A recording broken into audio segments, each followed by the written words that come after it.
This is a Jack Kemp Oral History Project interview with Michelle Van Cleave, who was Jack Kemp's foreign policy and defense aide. We're doing this interview at her home on Capitol Hill in Washington, D.C. Today is February 3rd, 2012, and I'm Morton Kondracki. Thank you so much for doing this. Mort, it's so nice to have you here, you and Brian both. So what do you think Jack Kemp's signal contributions to foreign policy were? He was a champion for spreading freedom and democracy to the world. He stood for the American idea as the finest idea in human history, and that all people everywhere should have the opportunity to aspire to the liberties that we enjoy in this land. So that was his banner under which so much that he did was fit. And what do you think he got accomplished to further that end?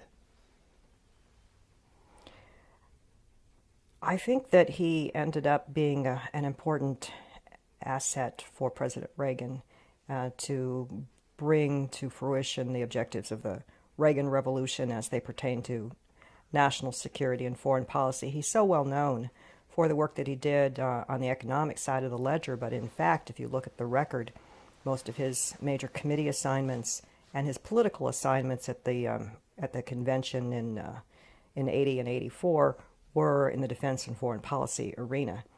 So he became a thoughtful and passionate spokesman for peace through strength, for exporting the American idea, for the Reagan doctrine to oppose Soviet expansionism, for a realistic position on arms control. He had very thoroughly and well-reasoned and fiercely advocated views in all of these areas. So as a spokesman, as a political leader, as a thought leader, a lot of what he did was directed at advancing those themes and those enduring interests of the United States. He also had a legislative role within the Congress, where he had responsibility as the ranking member on the Foreign Operations Subcommittee for overseeing the U.S. foreign assistance budget.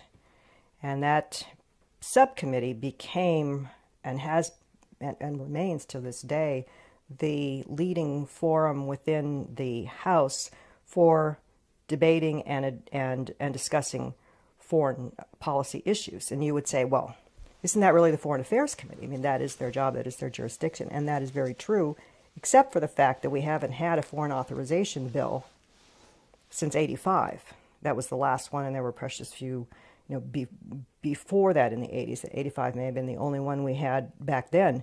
So the Foreign Ops Subcommittee, which does all the appropriating, became where the rubber meets the road on real foreign policy issues. So Jack had the responsibility for that too. So, free associate. What are your standout experiences working for Jack Kemp? You can just talk as long as you want. Well, how long have we got? I mean, that's Just obviously the immediate question. His energy and passion. It was always a stretch just keeping up with him, and I mean that physically, and chasing him down the hall, trying to work in the last-minute thoughts and comments and recommendations as he was racing off to the next meeting. It was the intellectual rigor. I think I said before in the larger staff symposium that we had that my first meeting with him, my interview with him, my interview for the job, consisted of him asking me a barrage of rapid-fire questions that I had to answer.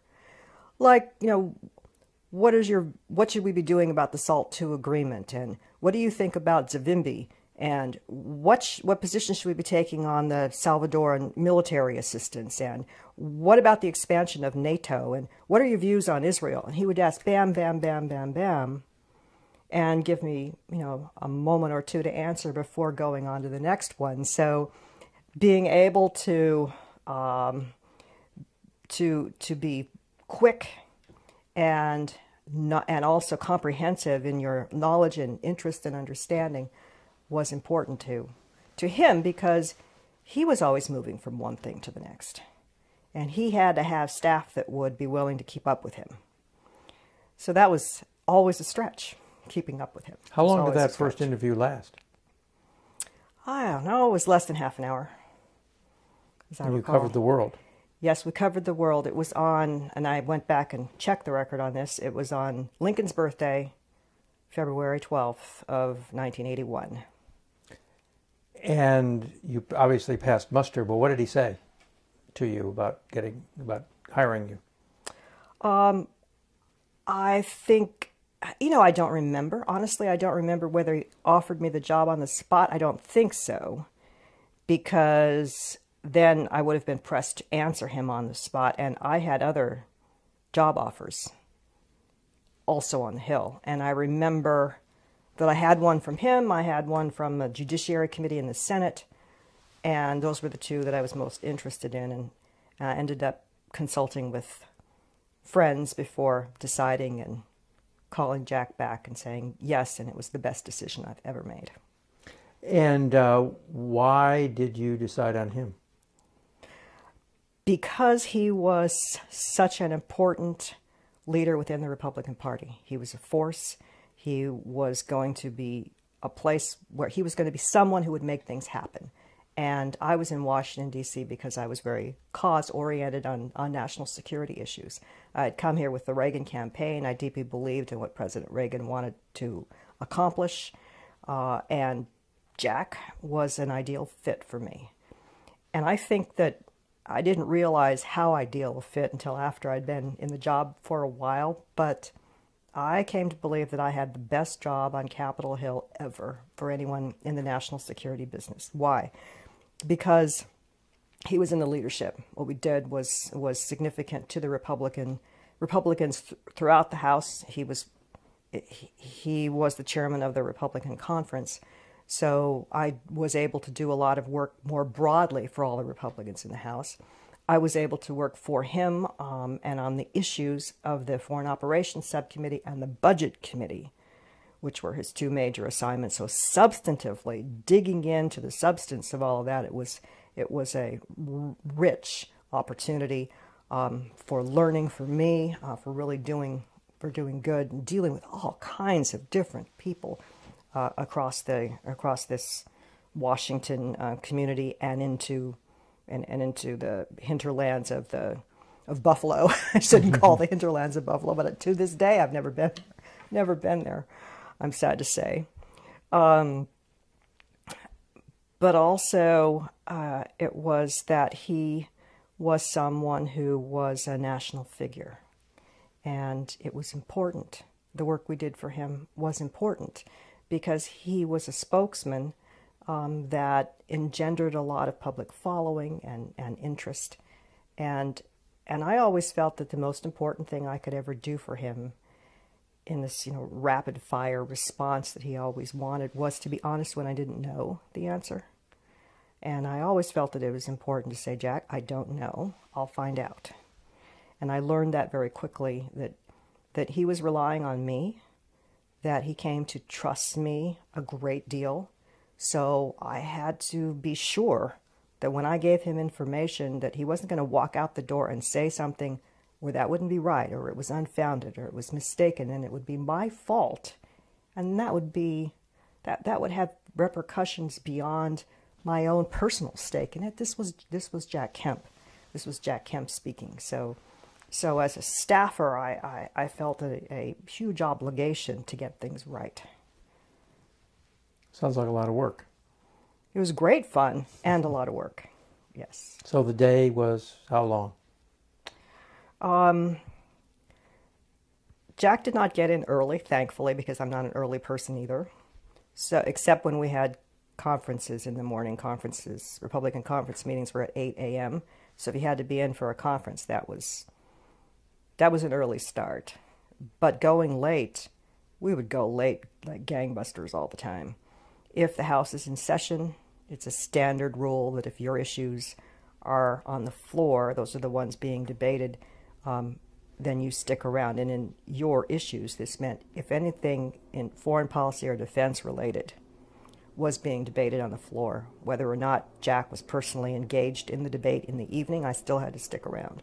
So for staff, you know, the late hours are pretty common. And when your boss ends up speaking and his comments are becoming a part of the congressional record and a part of the enduring history of the House, you've got to get a hold of those transcripts before they're put to bed and do all the editing that needs to get done. And if you've ever had to edit lengthy people going on and on and on and on, and I'm smiling at Brian right now because I am sympathetic for all the work he has to do on these oral history interviews, but it's a lot of work to do that. Did Jack go on and on and on and on Oh, on like the floor he- as well as in Yeah. campaign speeches and so on? Yes, he was. He was the same man, whether he was in the House well or in front of 1,000 people or on TV or in his own living room.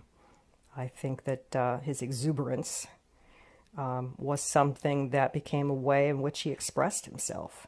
When he cared about something, when he was passionate about something, one adjective was never enough. How well did you get to know him personally? Personally, he made sure that all of the staff was included in parties that he would have from time to time at his house. I met all of his kids at a young age. I remember going to speak at Jimmy Kemp's grammar school history class because Jack asked me to do that. So personally, I met the family, and I certainly came to know Joanne well. We traveled together. We went. I went with the Kemps, both of them, to Russia in 1983, and so traveling together, you get to know one another personally as well.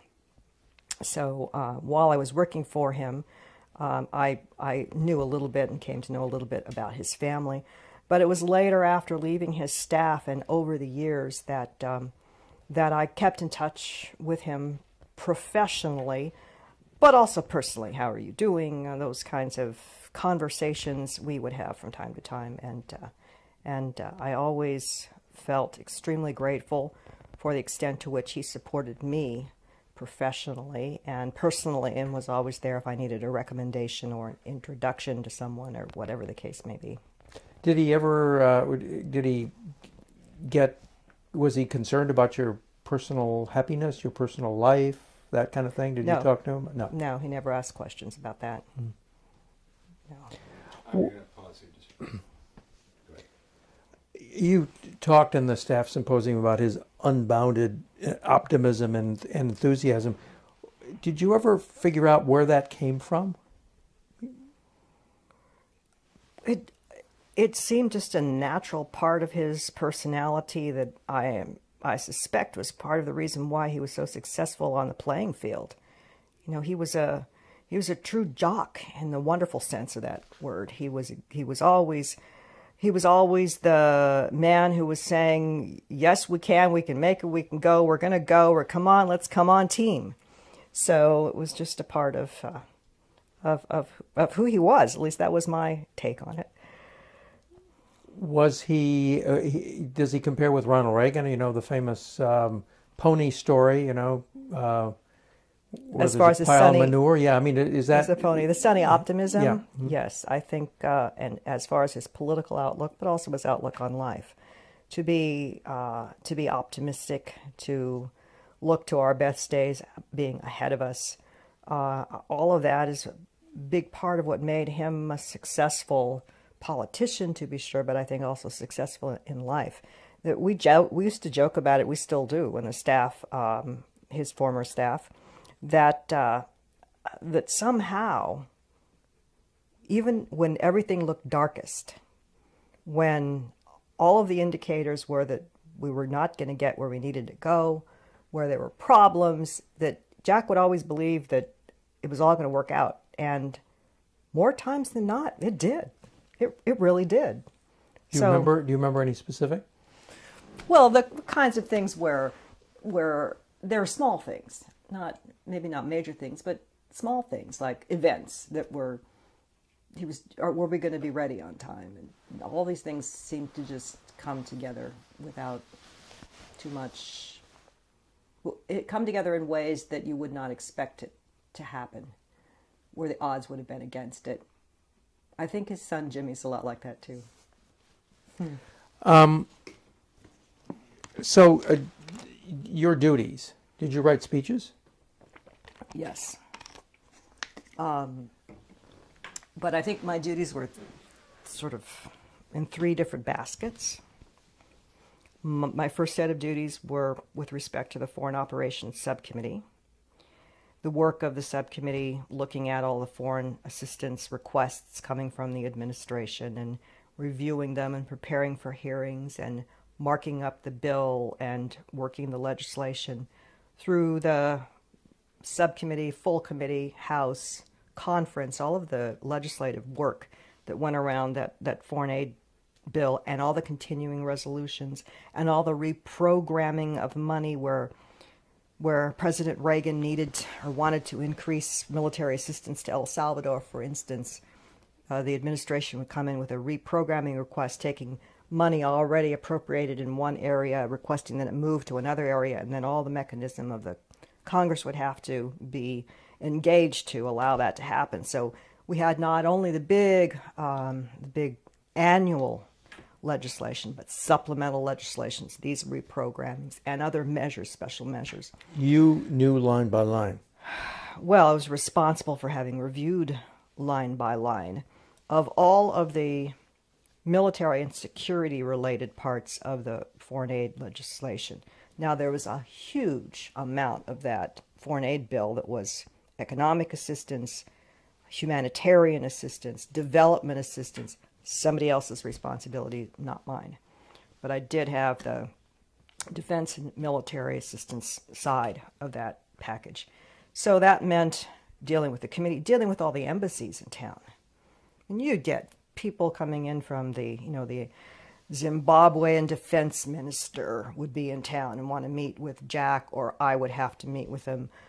You'd have lobbyists coming in representing the interests of Turkey, and then meetings with the Turks and the Israelis, of course, and all of the action around that, the Egyptians as well. Israel and Egypt between them had such a lion's share of the foreign aid bill, so we were engaged with them extensively and all the time. So a lot of diplomats would come through Jack's office or be funneled to me, and then having to deal with them, meet with them, go to their meetings, go to their embassies. That happened a great deal. And then there would be individual lobbyists who were interested in specific pieces of the bill. Lobbyists, representing interests like those of defense contractors that wanted to be able to consummate a particular kind of arms sale, one way or the other. The AWAC sale to Saudi Arabia comes to mind. So dealing with those kinds of interests was a part of the subcommittee's work too. So how minutely did Jack Kemp get involved in that stuff? Well, he wasn't the one sitting back there looking line by line, what are the numbers here. He was a macro picture guy. So he would, for instance, be out there fighting for a particular reprogramming of money because President Reagan needed it to accomplish something, and Jack would be stressing how important it was to be able to get that money. So fighting in the sense of lobbying his colleagues or making speeches or all of the above, making speeches, lobbying his colleagues, working legislative strategy, writing legislation, doing Dear Colleagues. You send that around, letters you would send around to say why a particular issue is important, using the podium of the conference, the Republican conference, to discuss major issues, legislative strategy on those issues. The Republicans back in those days, of course, did not control the House. So how do you operate as a minority? How do you make deals with Senate colleagues? All of that was part of it. And then Jack, being a national figure, received a lot of press attention. So what about his appearances on TV? What about his interviews with media with reporters who were interested in writing this story, and he ends up being quoted. So preparing him for those kinds of speeches, interaction with reporters, media appearances, Q&A settings where you don't know what the question may be, but he's got to be ready. All of that was another set of responsibilities that fell to the staff depending on your issue area. So for me, it was all the national security questions that he might get, the national security related appearances, where I would draft speeches. They would be circulated to others in the office. They would go back to him for review. More than review, I mean, he would work on speeches and then half the time threw them out the window and just spoke from the heart instead of from a prepared text. So you said that there were three baskets. One was the Foreign Ops Committee and all of its legislative and the second was his broader leadership role within the House. For instance, the nuclear freeze was a huge issue. 82, 83. A lot of time, a lot of debate time was devoted to that on the House floor.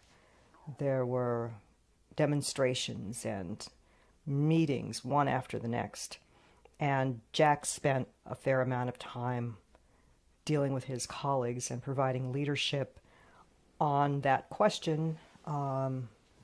Just for the record, the nuclear freeze movement basically wanted to allow the Soviet Union to maintain its SS-20s in medium-range missiles in Europe without a response from our side. In other words, to freeze all nuclear weapons as they were instead of our increasing the numbers. That is correct. And the SS-20 was the precipitating issue. Our response to the SS-20 building intermediate nuclear force for deployment in Europe was the immediate issue. But I think if you go back and look at the freeze, they really encompassed everything. There was strategic modernization that President Reagan had proposed when he first came to office, the MX missile or some kind of mobile platform, ICBM, or other strategic modernization. I think the nuclear freeze group said, throw it all in the same basket. No more buildup of nuclear capability was basically their And obviously viewpoint. Jack was against it. Yes. And what did he do about the nuclear freeze? I know that was a big issue. Just make a lot of speeches, and what all did he do? Yes, I mean in America, issues get debated and discussed across this great country, and it is incumbent upon national elected leaders to be thoughtful spokesmen, to provide information and insight and education and their best viewpoint.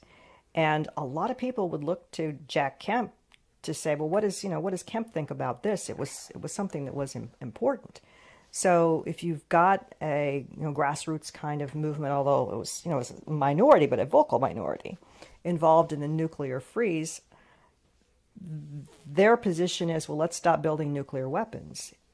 Well, if you're an elected official and you're responsible for voting on the defense budget and you're a part of a co-equal branch of government, it's incumbent upon you to look at this and say, why is it right? Why is it not right? And if it's not, to speak out and provide information as to why it would be not in the interests of the United States, in this case, to halt our development of a nuclear capability and what the implications would be for us and for our allies across the globe. So, yes, Jack was a major figure in American politics, and so what he said helped frame the debate in important ways. It's all a part of the democratic process. Third basket?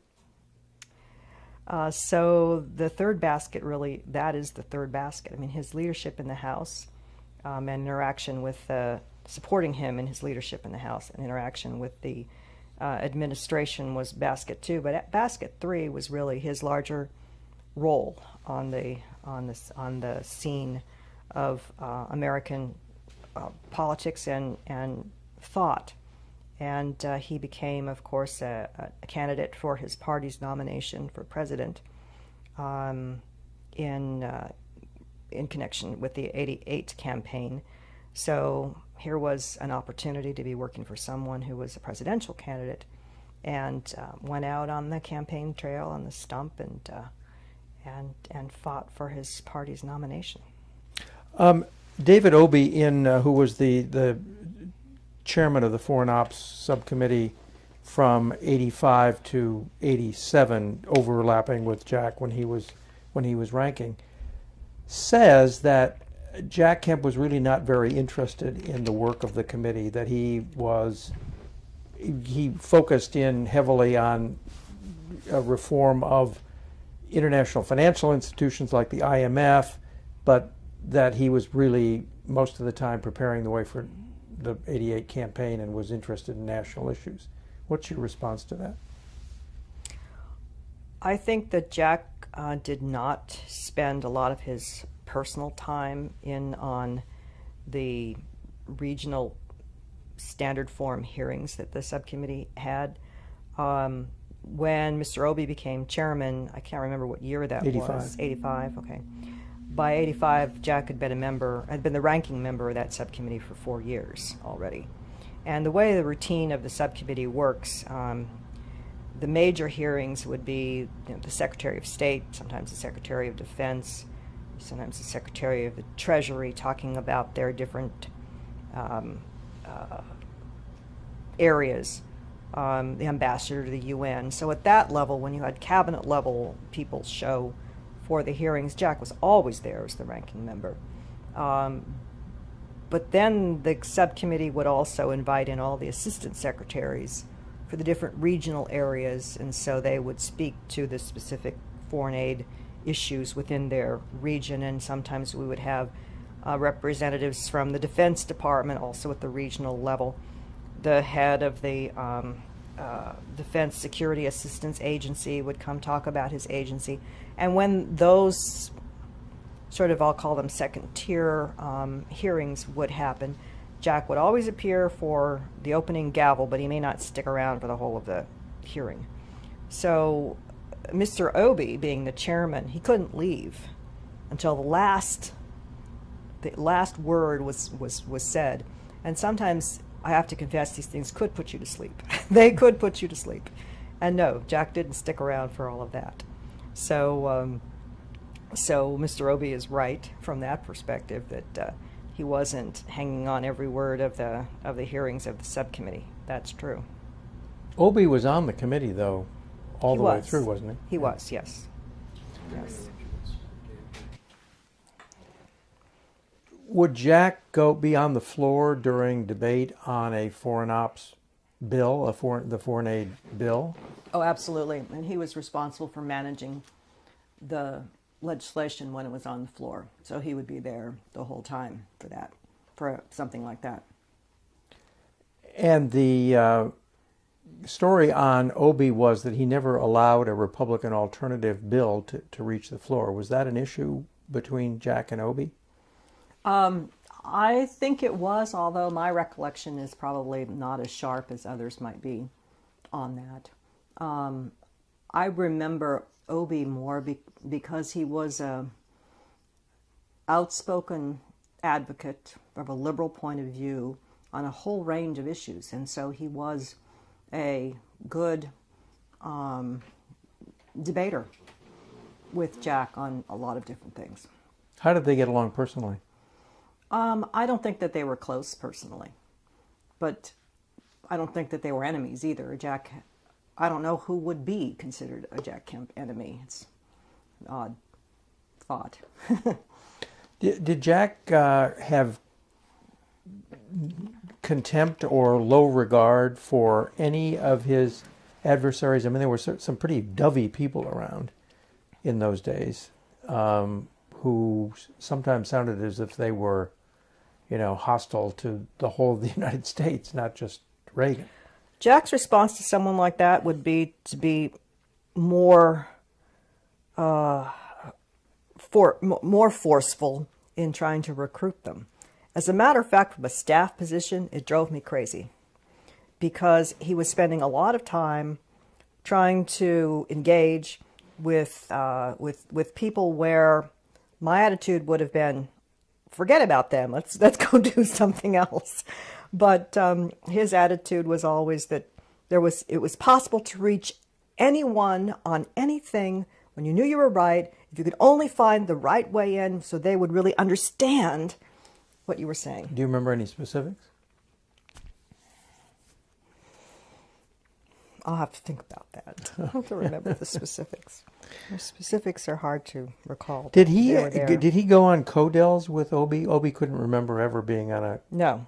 Not that I recall, no. Jack didn't go on many Codels at all. Why?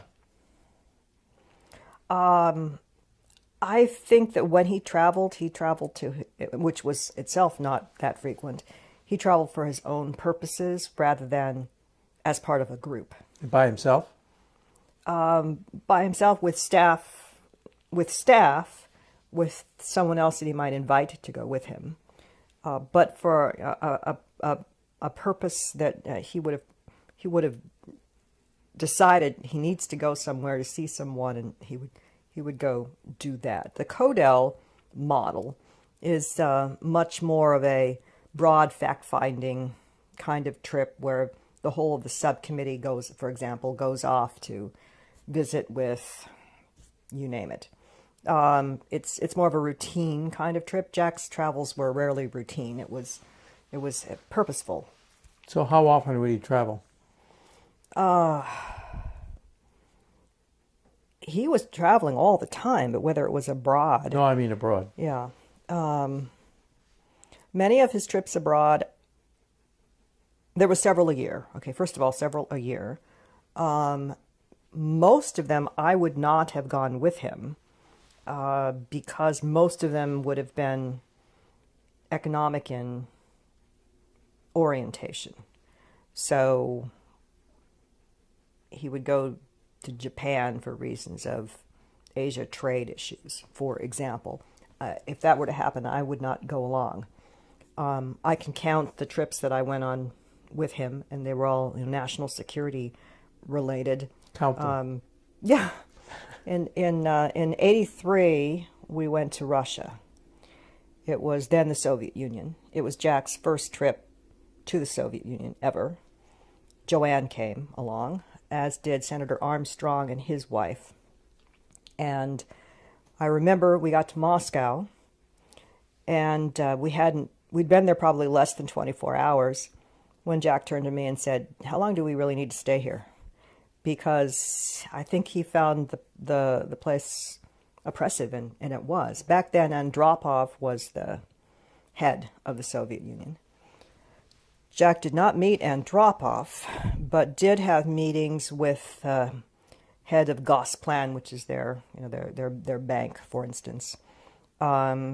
He met with a number of officials. I would have to go dig up the list, but mostly he met with Americans. He met with our ambassador in Moscow. He met with our counselor in our counselor in Leningrad.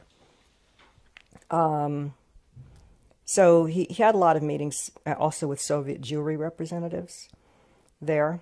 And quite by accident, one day, maybe the second day, we're there walking around Red Square, and who do we run into but Jack Valenti?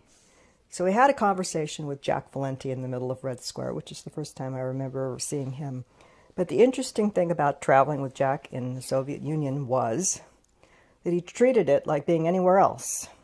So again, we're in the middle of Red Square, and if you've been there, you've seen, at least back then, there were a lot of folks in uniform KGB security personnel walking around Red Square. And I remember Jack going up to these guys, shaking their hands, and chatting them up. We had a translator with us. Chatting them up about what they do, and do they like ice hockey? And oh yeah, and and he started talking about ice hockey teams and establishing a kind of a rapport. No problem at all. Same was true at an embassy party, where there was a big gruff guy like out of Central Casting, whose name was Victor something. I don't remember his last name, nice big long Russian name. And he was a very stern person who was perhaps the most senior Russian at this gathering. And Jack checks out the room, starts working the room, goes up to this guy and says, "Hey, Vic, how are you doing?" Throws his arm around Victor, who was completely nonplussed. I mean, what do you say to such a gregarious, outgoing American? That was Jack. What other foreign trips do you remember? The biggest trip we took was in '86, at the beginning of his interest in exploring a presidential campaign. 86, I think it was 8, yes, 86, 87. It was, maybe it was 87, now that I think about it, when we went to Germany, France, and Great Britain, and Jack had meetings with the heads of state, except in France. He didn't meet the head of state in France. But he met with Thatcher, he met with Kohl, he met with the defense ministers in those countries, the foreign ministers in all 3 countries. We also went to Geneva, where he met the head of our arms control delegations, had conversations with them. That would have been Senator Tower at the time, and Hank Cooper was our ambassador to the defense and space talks. So we had conversations with them. And this was his big tour, where he was seriously regarded as a potential candidate for the presidency and received in that way. And in these different meetings, we went to Berlin. He met with the governing mayor of Berlin. And in the different cities where we visited, he also had events with American Chamber representatives and with other business groups and other groups where he would make speeches. So it was a full-blown tour, 2 weeks in Western Europe. We took one other trip just to Germany. Maybe it was later that year. Now my dates are a little bit confused. But this was a defense-related tour looking at the Fulda Gap and what the German lines of defenses were, American troop deployments in the area. So we met mostly with military personnel. And that trip, Richard Billmeyer and I accompanied Jack on that trip. And I think Joanne was also along on that one. Not sure. John Buckley was along. So there was press chasing you? John Buckley was his press secretary. I don't say that press was chasing us, but sometimes it's helpful to get press. So, yes, John Buckley was his press secretary. And then Jack and I went with just Defense Department escort to Guantanamo Bay. We went to Cuba, on the American outpost in Cuba, which was not known for the things it's known for today. There were no prisons at Gitmo at that time. But we went to Guantanamo to get a briefing on the situation as a U.S. encampment on the island of Cuba, to view the defense lines, people sometimes trying to come across. So I remember that trip very well. But perhaps the most impressive part, now cycling back, was our being in Berlin. Because when we were in Berlin, the wall was still up. And it was a very impressive on-the-ground experience to be going through Checkpoint Charlie from the west into the east, to have meetings with American personnel in the east, gain an appreciation of how horrific it was to have a city divided, to have people imprisoned, in essence, on one side, to have many people who had risked and many who've lost their lives trying to cross over into freedom.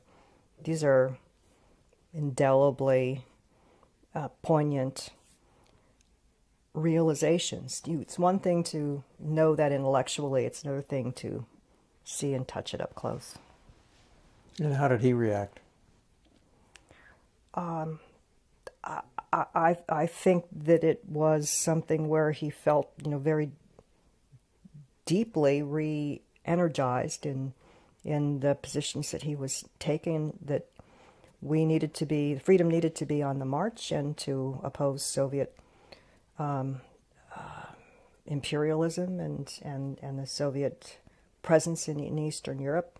It's almost impossible to understand now how deep the Cold War drove our thinking and everything we did in national security, but it did, because there was a real struggle between totalitarianism on the one hand and freedom on the other, and all of these calculations were made in the context of such high stakes. Did he ever go to Central America? Yes, he did. Got mic on. So tell me about his trips to Central America. He Did you go? No, I did not go on the trip. However, Ollie North went on one of them. Let's hear. So Ollie North was a very charming guy. I think he's probably still is, although I haven't seen or heard from him in decades. But I think he and Jack sort of hit it off, because Ollie accompanied him on this one trip to Central America. They visited, I guess, all the places they were supposed to visit. I don't know. I didn't go along on this particular trip, but I remember that Ollie had gotten a bunch of photos, or Jack had photos, so I had to take the photos over and sit down with Ollie North and go through, who's this person and who's this person, so we had accurate records, which I think was the first time that I met Ollie. So that was an interesting trip. After that, whenever Colonel North would call the office, rather than dealing with the staff, he would always ask us to talk with the member, and I think he was able to work members pretty well that way, because he was a personable guy and got to know people directly and cut out the middleman. So, did they visit Contra camps? Oh no, I don't think. Well, I don't know. I don't know where they. I don't recall where they went on that trip. I was in Central America myself, but not with Jack. And what other trips did you take with him? I think that was it. Those 4, as far as international trips are concerned. So this trip, there's one trip that seems to have been a circus that Richard Billmeyer described, and John Buckley were laughing about that. This is the one to Europe. This is the 2 weeks in Europe. Okay, so tell me what was so funny about that trip? They were talking about National Lampoon Goes to Europe or something like that. Well, it was. As I recall, the fun started from the beginning, because I think the first place we went was Berlin, and we checked into the Kempinski Hotel, the whole of the delegation, which was then the delegation was Jack, Joanne, his wife, and John Mueller, John Buckley, Richard Billmeyer, and myself. So we had, 1, 2, 3, 4, maybe 5 rooms at the Kempinski. Nice big hotel back then, at least, down in downtown Berlin. And Jack has to give a speech like the morning after we arrive. So, it's work, work, work when you're on one of these trips, because there are always public appearances or meetings that have to be prepped and advanced, and all the substantive work done as well. So there's a speech, and John Mueller, who was the principal speechwriter, gets to the Kempinski Hotel and goes to plug in his laptop, which back in those days weighed a ton. There wasn't an easy thing to take a laptop. This was a major, haul it around piece of equipment. He goes to plug in the laptop, and when he plugs it in, it blows out all the power at the Kempinski Hotel and several blocks around there, I think, in Berlin. And it took a while for the power to come back up, so that wasn't a real good start. I don't think we ever got press on that, though. I don't know that the press ever knew that John was responsible for that. But it was just a running from one appointment to the next. So in Berlin, for instance, the meetings with the governing mayor and other officials in Berlin, and then also with the head of the military liaison mission in Berlin, which is American representative. Back then, we had exchanges with the East, and we had military personnel that could go into East Berlin, and East German military, rather Russian personnel that could come into the West, and it was kind of an exchange, and those were sensitive activities, and Jack wanted to get briefed on those activities, and did while he was there, in addition to giving speeches and meeting with economic ministers and all of the things, and then wham, out the door, and you're on your way to the next meeting, wherever that might be. Maybe Bonn, probably Bonn, from there to Bonn, from there to Switzerland, or from there to France, and then London, and so it was a bit of a blur, I think. He went to East Germany and had an exchange with some apparatchik and asked him, "How can you do this? How can you?" Yeah, I think who was it that told that story? Maybe it was Bill Meyer who told the story in the Congressional Staff Symposium about a exchange that he had, but I wasn't witness to it. Okay.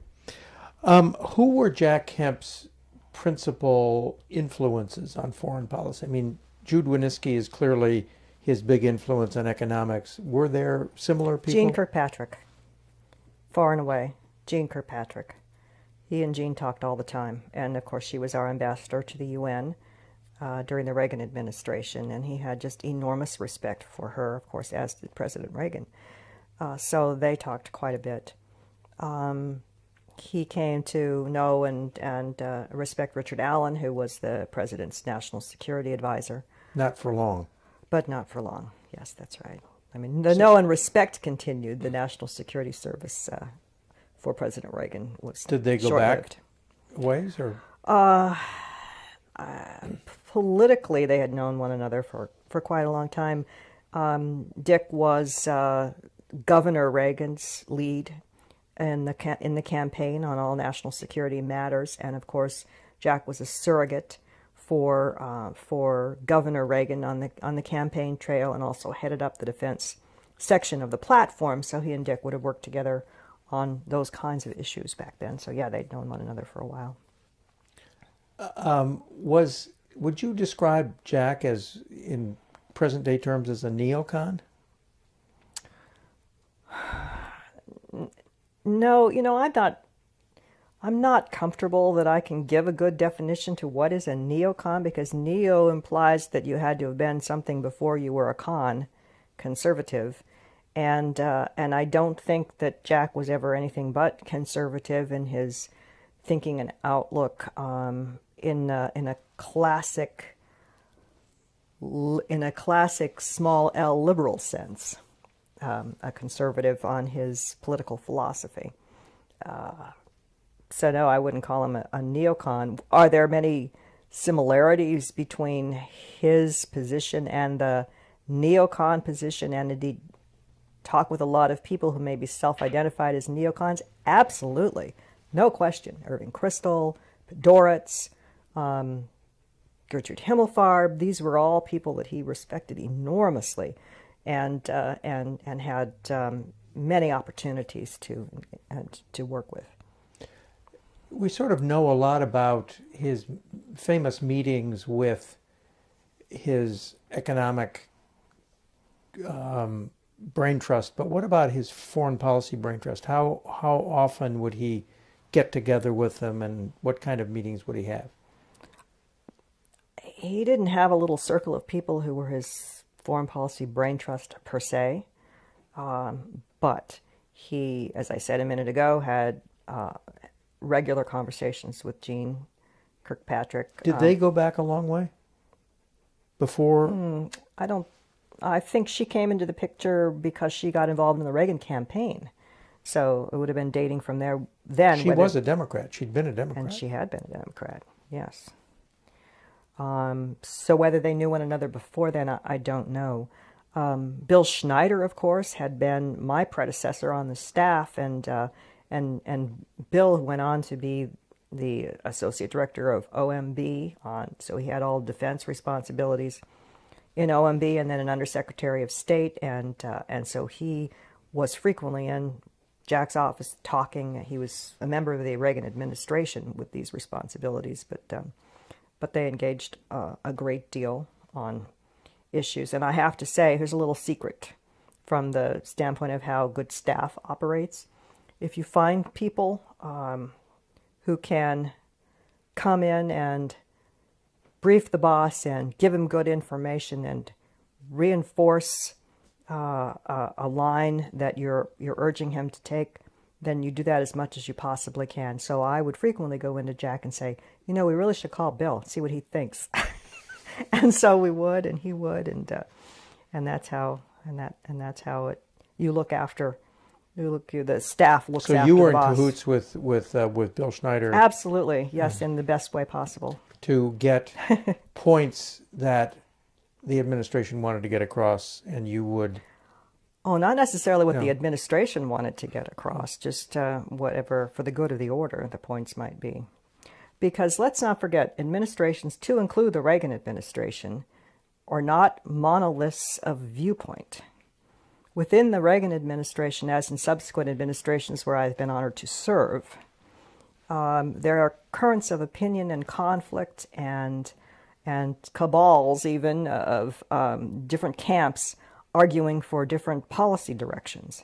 And this would be a constant background noise on most everything you can think of, because all of these things are so important. So the tug and pull of policy formulation within the executive branch is maybe an interesting study in how our constitutional and tripartite government works. Because the relationships between the legislative branch and the executive branch are not only at the point where legislation is handed off for a signature or not. It is not only through the formal channels, but also through the informal channels of interactions that happen at meetings and in phone calls and in discussions in the hallway and so many intersection points where people in the Congress are interacting with counterparts in the executive branch on a continuing basis. Was Bill Schneider's primary responsibility over defense funding? When he was the OMB associate director, yes, he had all defense and international accounts. And then he moved from that job to become the undersecretary for science, security assistance, and international issues. So I'm not sure that's the exact title for that undersecretary position, but it's the one that has oceans, environment, IO, and all security and all assistance matters. So huge interlocutor from the Foreign Operations Subcommittee perspective. Just as an aside to this, I mean, how did he get along with David Stockman? I mean, David Stockman was fighting against big defense increases. Right. And presumably Jack Kemp and Bill Schneider wanted those defense increases to go through, no? Yes. So I don't think that Bill was at OMB for that long. I mean, he moved very quickly over to the State Department. Was Jack an ally of Cap Weinberger's in trying to get more money? Even though he wasn't on the Defense Appropriations Committee anymore, but right. I think he was he was clearly an ally of wanting to hold the line on defense increases. I mean, Ronald Reagan came to office saying that he was going to reverse the decline in American defenses, build up our strategic forces capabilities, build SDI, which is something that came in later. It was a huge fight, of course, legislatively. Jack was a big champion of SDI. It became one of his major pillars in all of his stump speeches when he was running for president to support a strategic defense capability for the United States. These were things that Weinberger advocated. These were also things that had arms control implications, which is to say, in order to build SDI, one had to address the restrictions that were inherent in the ABM treaty against building defenses. So there you have a tailor-made conflict between the Pentagon and the State Department, the Pentagon wanting to advance this strategic defense capability, the State Department adhering to arms control agreements as something which is what they do because they negotiate agreements, and so trying to uphold them was something the state wanted to do. So when you had those kinds of conflicts between the State Department on the one hand and the Defense Department on the other, then yes, Jack was a big ally of Cap Weinberger's. But that didn't translate into all issues. This is a very complicated world we live in, and so when it came to questions especially having to do with the Middle East and Israel, Cap Weinberger was not seen so much internally as an advocate for the state of Israel. Jack very much was, and so he would be critical of Cap on those kinds of issues. So it wasn't a partnership on all things. It was Jack taking a principled position wherever the chips may fall. So if you were going to take a position on a foreign policy issue, would you, generally speaking, check with Jeane Kirkpatrick about, what she thought, and who else might you consult with? On matters having to do with exporting democracy, on the sort of the moral dimension of foreign policy, Jack spoke with Michael Novak a lot about those things. I think that his view that economic freedom and political freedom were inseparable meant that a lot of his foreign policy was influenced by his views and thinking on economic policy and vice versa. So that sort of blended together. He read voraciously. So articles would inform him as much as anything and as much as anyone on different issues. And he would call and talk with authors. Did he have any favorites? Oh, he liked you, I think. And did he have any favorites? I think he talked a lot with William Safire. I know they did, but I mean, Safire's a columnist. But I think I mentioned a minute ago from the neocon perspective, Crystal. He talked a lot with Irving Crystal and Podhoretz and those folks. But he would talk with Bill Buckley from the very more conservative side. I think across the board from the conservative community, he talked with a lot of people who were opinion leaders and thinkers. Richard Pearl? Yeah, now Richard, of course, was an Assistant Secretary of State in of Defense in the Reagan administration. So on arms control matters, definitely he would have spoken with Richard. And Freddie Clay, who was, of course, the Undersecretary for Policy at the Defense Department in the Reagan administration. And Elliot Abrams? Elliot was at the State Department then, so yes. In charge of first International Organization Affairs, and then, I believe, so human Latin rights America. or Latin America. It was IO first, I think. IO, yeah. Okay. The Reagan Doctrine. The Reagan Doctrine was not enunciated as a Reagan Doctrine. Initially, it sort of developed, and then I believe Charles Krauthammer tagged it as the Reagan Doctrine. But did Jack have the Reagan Doctrine in his bones before there was a Reagan Doctrine? That is to say that it was okay to help freedom fighters, for example. Yes, I think that's a fair statement. And so President Reagan also had the Reagan Doctrine in his bones in that sense of the word. In addition to, well, let me start this way. concept that people who are struggling for their own liberties and freedom and in the name of democracy should be supported was in his DNA. Whether it was in third world environments such like Central America or South Africa, or in Eastern Europe, where the same cry went out to support solidarity against Soviet oppression, or the people of Czechoslovakia, or the people of the captive nations. All of this was of a piece.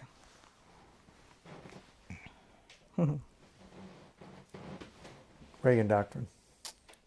So the Reagan Doctrine was a moral doctrine, but it also was a carefully thought through strategic position. It was one of the three parts of NSDD 75, which was the Reagan administration's strategy on how to deal with the Soviet Union. And part one of that strategy was to oppose Soviet influence globally. And so it was a practical, strategic move as well as a moral imperative. Those two things come together, and no wonder it's called the Reagan Doctrine. I know you weren't there then, but did Jack sort of uphold those principles during the Carter administration and during the Ford administration? Do you remember any history before you got there of? I think it would be probably. I'm going to say probably yes. I mean, I think some of this is reflected in the 1980 platform, Republican platform, where Jack would have had the lead on the defense part of that platform. But as you said, Mort, it wasn't called anything back then, so it's more of a generic view rather than a firm view. But if I'm recalling this correctly, I mean, I think it was the Carter administration, frankly, that began military assistance into El Salvador, at least, to try to oppose Russian influence there. And it was the Kennedy administration that tried to get the Russians out of Cuba. So it was, and to support the Cuban people, and that didn't work. But the whole notion is really very American rather than just being the providence of one president.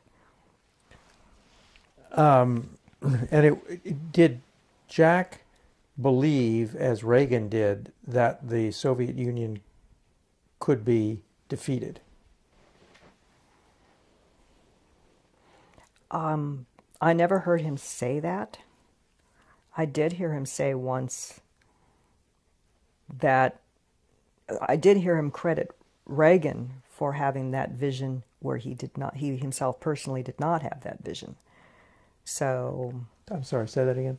Yeah, I heard him, I recall in a speech or in an interview, hearing him say that, can you believe that, President Reagan saw that this was possible, that the Soviet Union could be ended? I never believed that, said Jack. But President Reagan did. He had the vision. Now, whether he said that because he was giving this, kudos to President Reagan that he richly deserved, and Jack genuinely didn't have that vision. I don't know, but hardly anybody did. Said. Hardly anyone did. Yeah, that's true. That's true. Okay, let's go area by area. On Central America, Jack was in favor of helping the government against the FMLN, the communist guerrillas, right? What kind of fights did he get into in Congress over that you might remember? Well, the fight over El Salvador was harsh from the opening salvos. My second day on the job was a hearing where Carter's ambassador to El Salvador, Robert White, was testifying because Doc Long wanted him to come in and explain about about why we should be keeping out of El Salvador and, you know, leave things alone and let them go in the direction that they will go in. And this was completely contrary to the new administration's perspective on El Salvador. We needed to be shoring up the government, providing military assistance to fight against the guerrillas. And so the fight was engaged from the very beginning.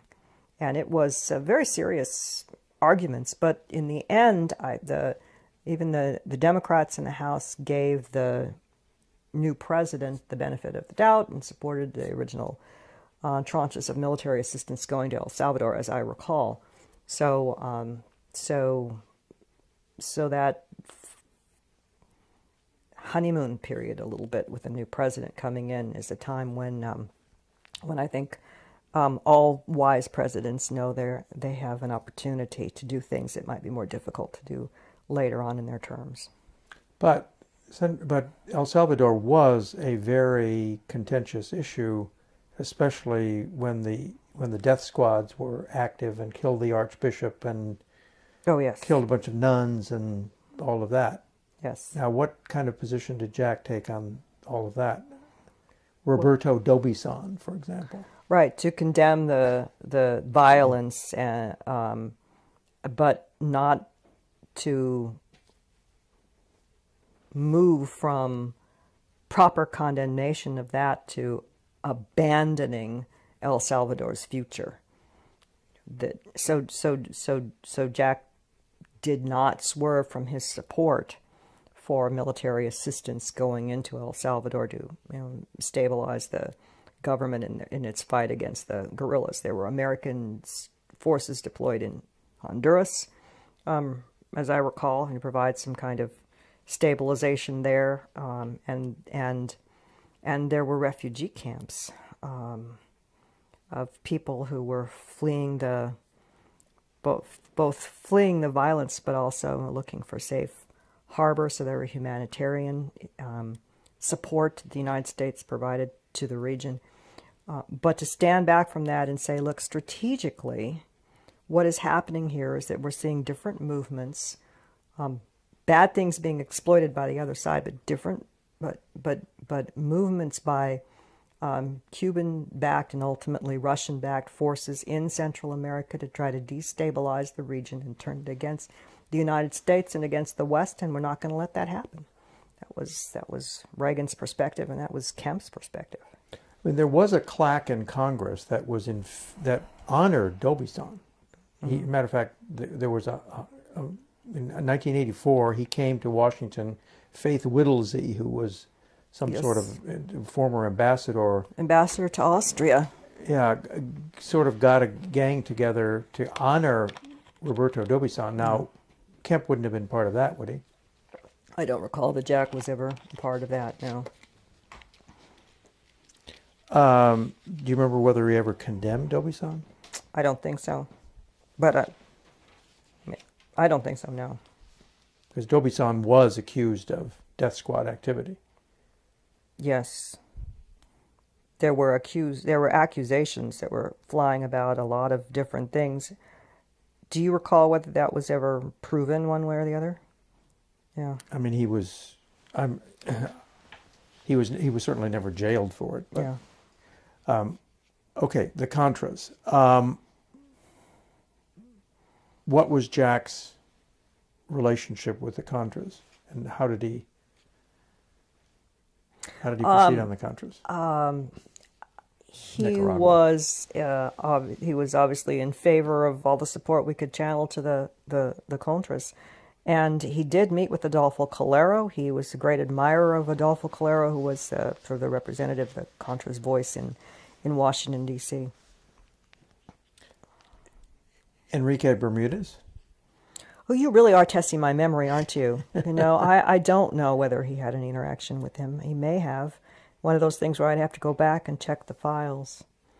So there were fights in Foreign Ops, I take it, about whether to give aid to the well, a little explanation is in order. The original program to support the Contras was a intelligence program which is to say this was covert aid, covert assistance approved through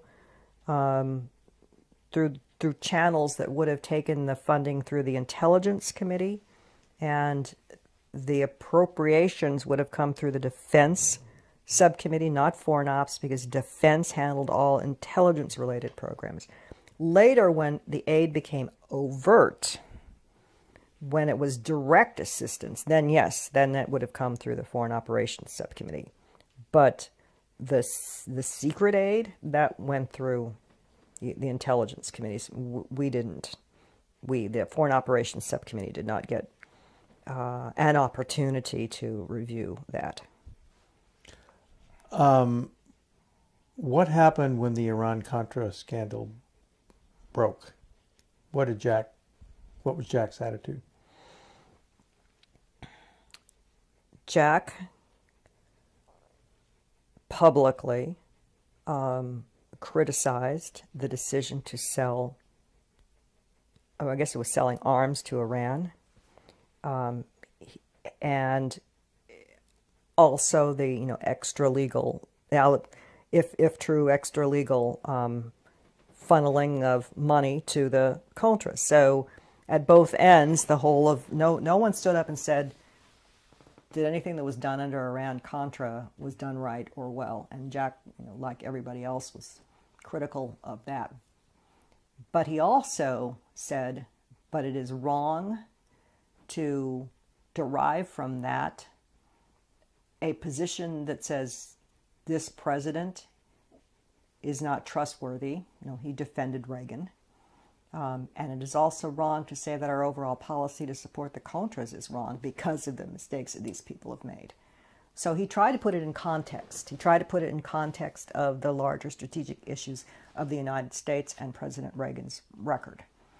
He continued, the Congress had voted to support the Contras, to provide aid to the Contras overtly before it became known that this little backdoor dealing had gone on in extra legally funneling aid to them. So the policy position, the Congress had come around to the Reagan administration's policy objectives. That only got called into question when it was learned that Ollie North et al. Had been involved in doing this outside of constitutionally approved channels. Did you ever have a conversation with Jack about Ollie North and Ollie North's alleged involvement in all this, since they knew each other? They knew each other well. All that I remember about that was Jack one day saying, okay, so Ollie North is involved in this. And I looked at him and he said, how do we know? Remind me, how do we know Ollie North? He's one of your friends, right, Michelle? I said, oh, Jack. Remember that guy who went with you on that trip to Central America where I wasn't there? That was Ollie. Did he defend Ollie? I don't remember him ever saying anything publicly on Ollie's behalf, or critically for that matter.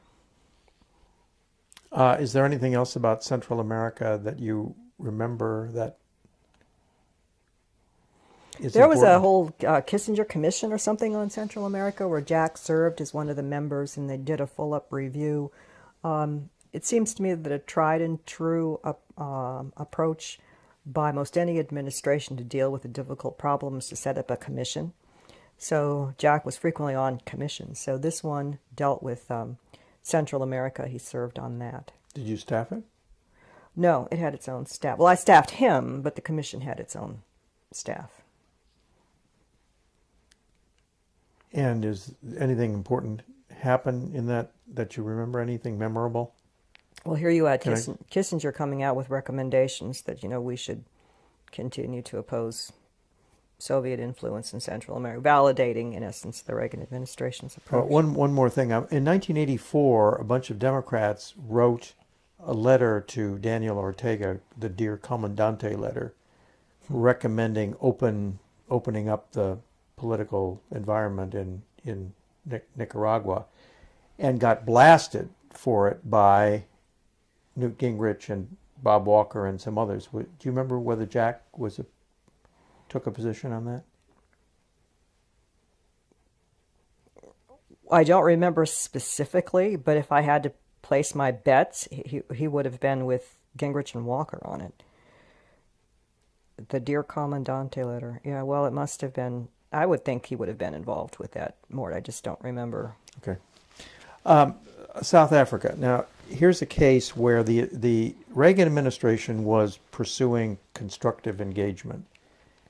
Jack is a well-known integrationist or, pro-black person, and clearly you had big apartheid. Tent, right? Yeah, Huh? a big tent Republican. Well, more than that. I mean, he's somebody who had black friends as a football player.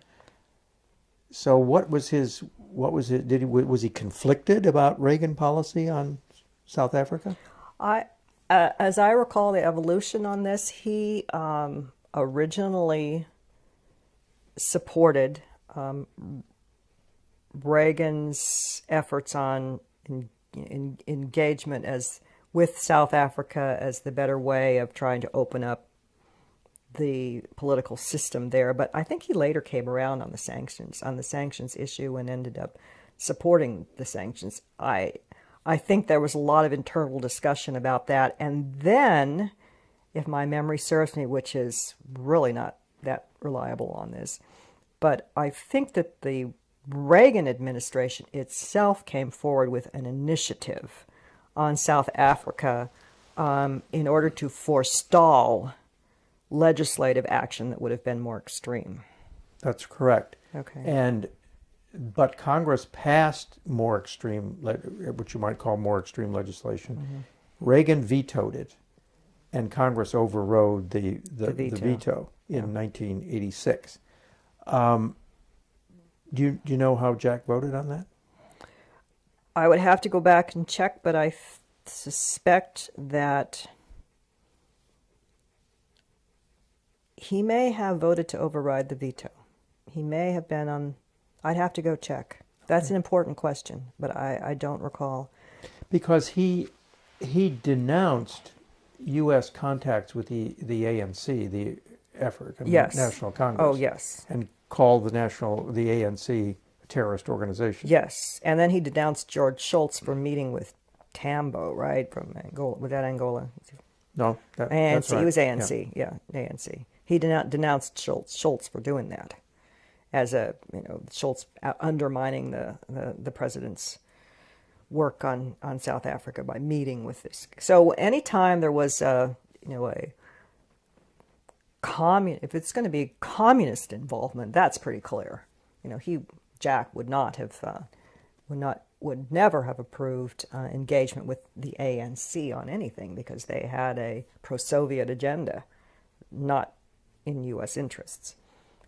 Different question on his views on apartheid, which were, he found it abhorrent. Did he have any views on Nelson Mandela? Mandela was in jail back then, right. and I don't think we knew as much about Mandela then as we do now. I think subsequent to his release, and for all I know, and this would have been long after I had left Jack's employ, he may have even met with Mandela. I wouldn't be surprised to learn that was true. Okay, Afghanistan. Did that money come through your subcommittee? No. No, the stingers and all of that, the support for the Mujahideen would not have come through the subcommittee because, again, those were programs, covert assistance, right? Covert aid. Charlie Wilson was on defense. Charlie Wilson was on the defense, and he was on the Foreign Ops subcommittee. He was on both. So while it didn't come through the subcommittee, Jack was still very outspoken on behalf of supporting the Mujahideen in Afghanistan as part of the whole Reagan doctrine theme of supporting freedom fighters. So he gave a number of speeches advocating supporting them, but never had legislative responsibility for that. Charlie did. And I take it that he had no premonitions that the Mujahideen would Did become anybody? the Taliban would. Did anybody? No, nobody did. No, nobody's to blame for that. Well, somebody should be to blame for that, but they who knew? All right, the Middle East. Where did he get this strong support for Israel? How did that all come about? I don't know, because it was already there before I joined his staff. But I suspect that if I had to assess it, it would be because here was a democracy, an outpost of democracy in a strategically significant area where the creation of the state was very much something that the United States had supported from the beginning, and he, I think, admired, and still, throughout his life, admired the Israelis for their stamina and for their courage and standing up in a very rough neighborhood for freedom. Was he a two-state person? I mean, did he believe that the Palestinians deserve a state of their own? Or I never heard him say that. What was his attitude toward the Palestinians? Well, talking about the 1980s now, when I was working for him, the PLO was considered a terrorist organization, and the Palestinians did not per se have a organizational representation other than the PLO. So the politics back then were a little different from what they are now, and Jack wanted to close down the PLO office and get them out of the United States. So he was certainly anti-PLO.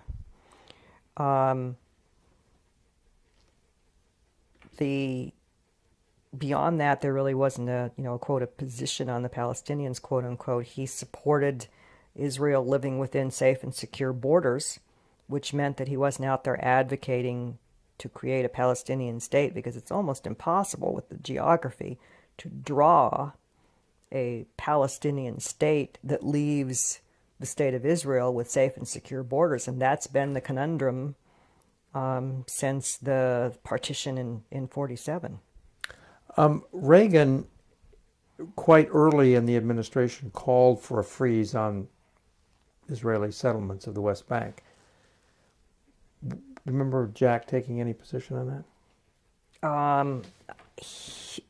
I don't remember his taking I don't remember the call for the freeze, but Jack would not have supported that. I'm almost certain of that. He opposed the Reagan administration on a lot of things they did on Israel, where he felt they were being insufficiently strong in their support for the state of Israel. And he was against arms sales to the Arabs? He supported the security assistance to include arms sales to Egypt vigorously, but he was against the big arms sales to Saudi Arabia.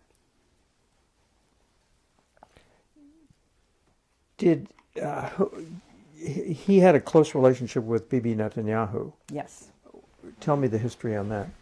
Netanyahu and Jack met before I met Jack, in sometime in the mid-'70s.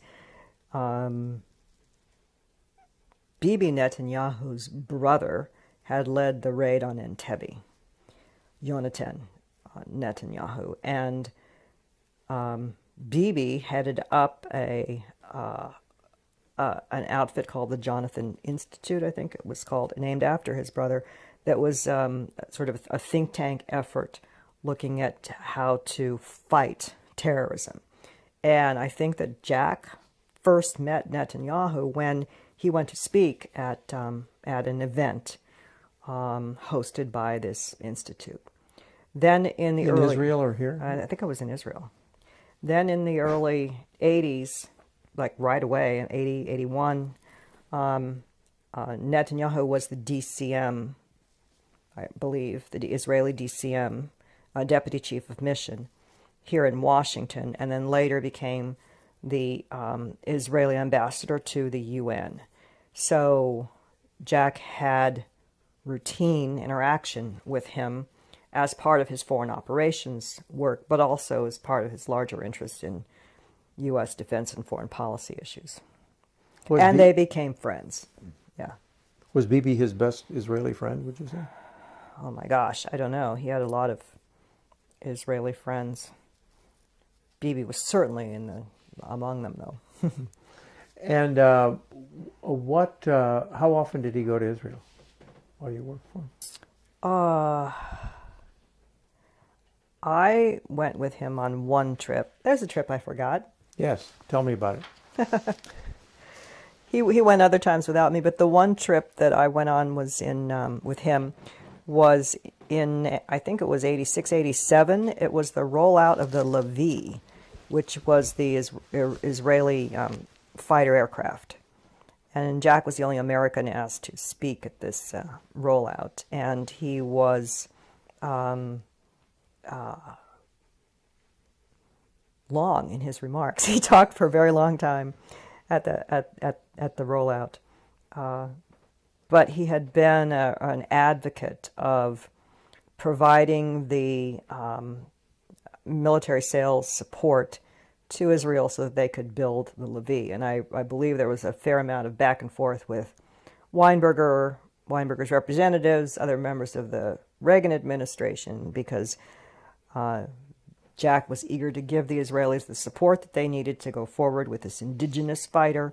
And there were other approaches that were advocated by others in different parts of the Reagan administration that would have slow-rolled the program or encouraged them to buy the F-16s that the Carter administration had refused to sell them originally.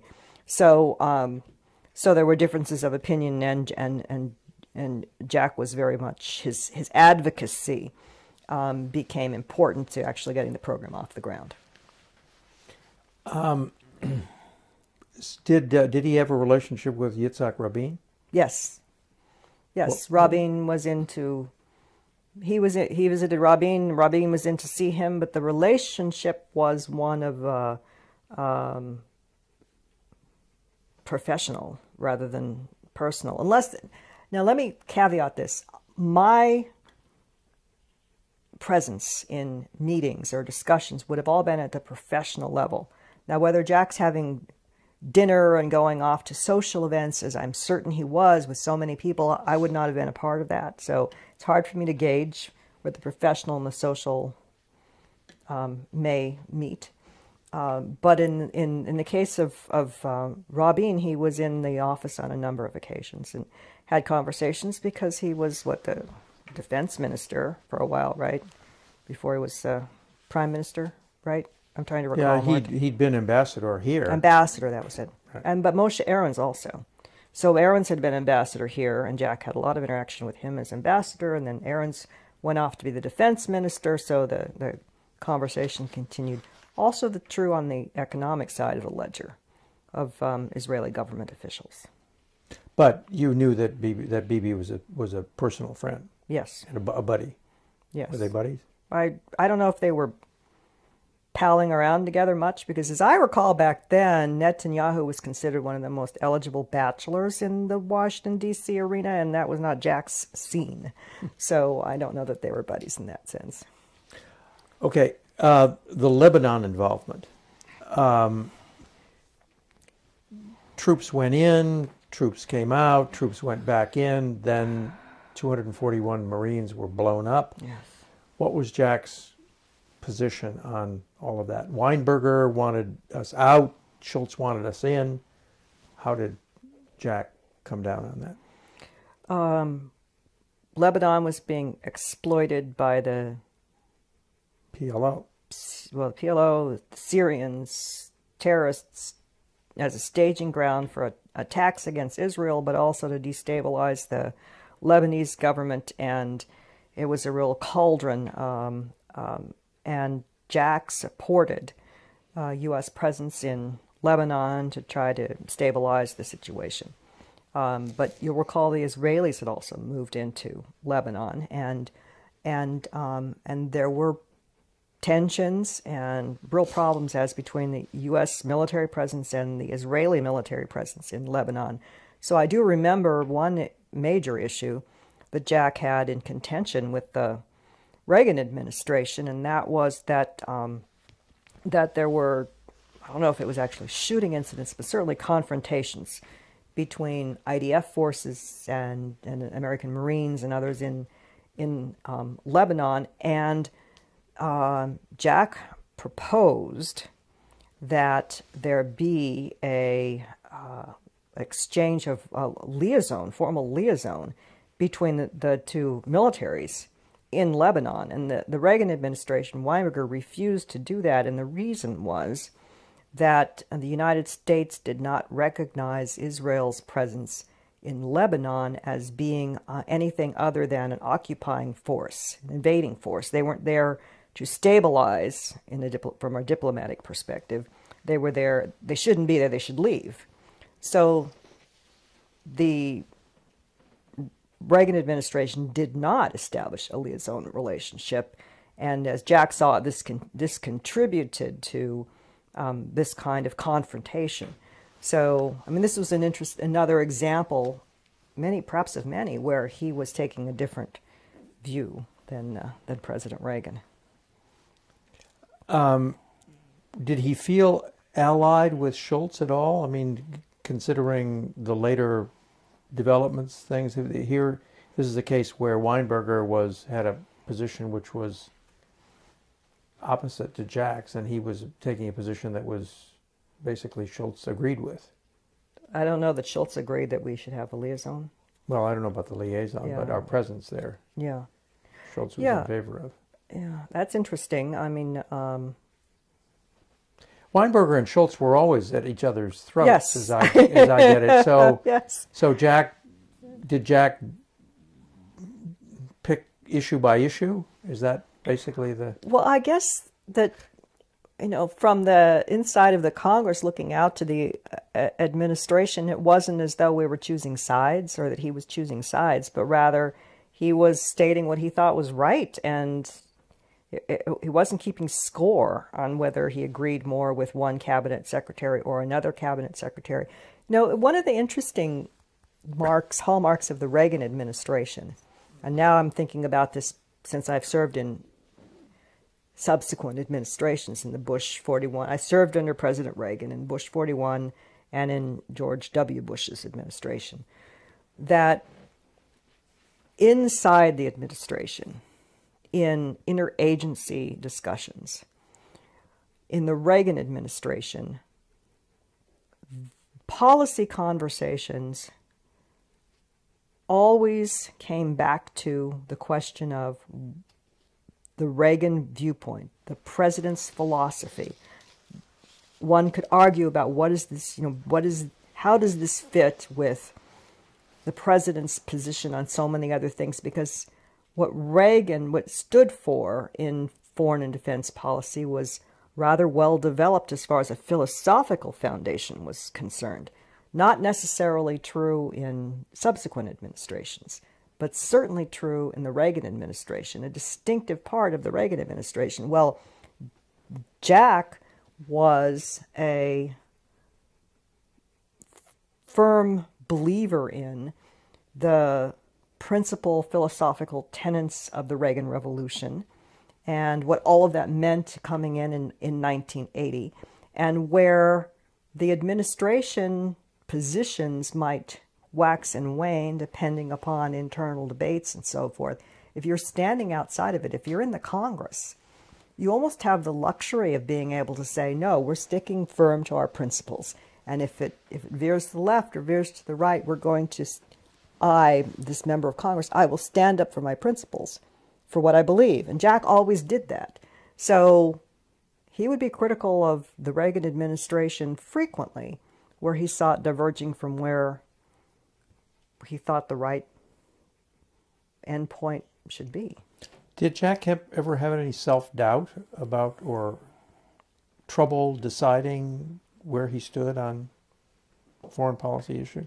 He had pretty solid instincts on foreign policy issues, so instinctively he knew where he wanted to, where his endpoints, his goals believed, but would end up. But like so many things, foreign policy is pretty complicated. And sometimes it's not clear what the right answers are. And Jack was endlessly intellectually curious about things, and I think we've said many times, a voracious reader. And so he would take in a lot of information. He was always reading and inquiring, and one of the tricks of working for him effectively was being able to bring in thoughtful reading and articles, and have you seen this or watched that program, or introducing him to people who could come in and explain things that are real experts.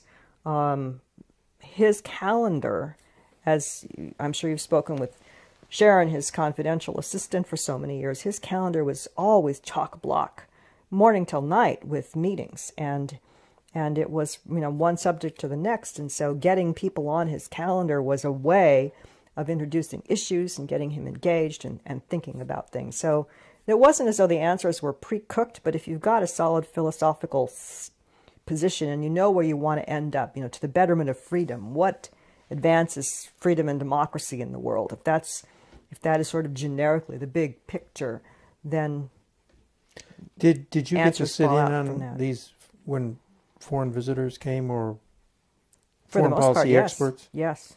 So did Jack ever have a big fight with anybody from? Big fight. Either a big fight or a particularly illuminating conversation that you can, anything stick in your mind?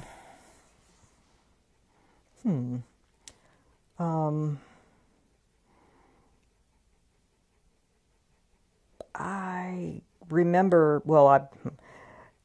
the only time I ever saw Jack really get angry was not sitting in his office. It was when we were in Russia.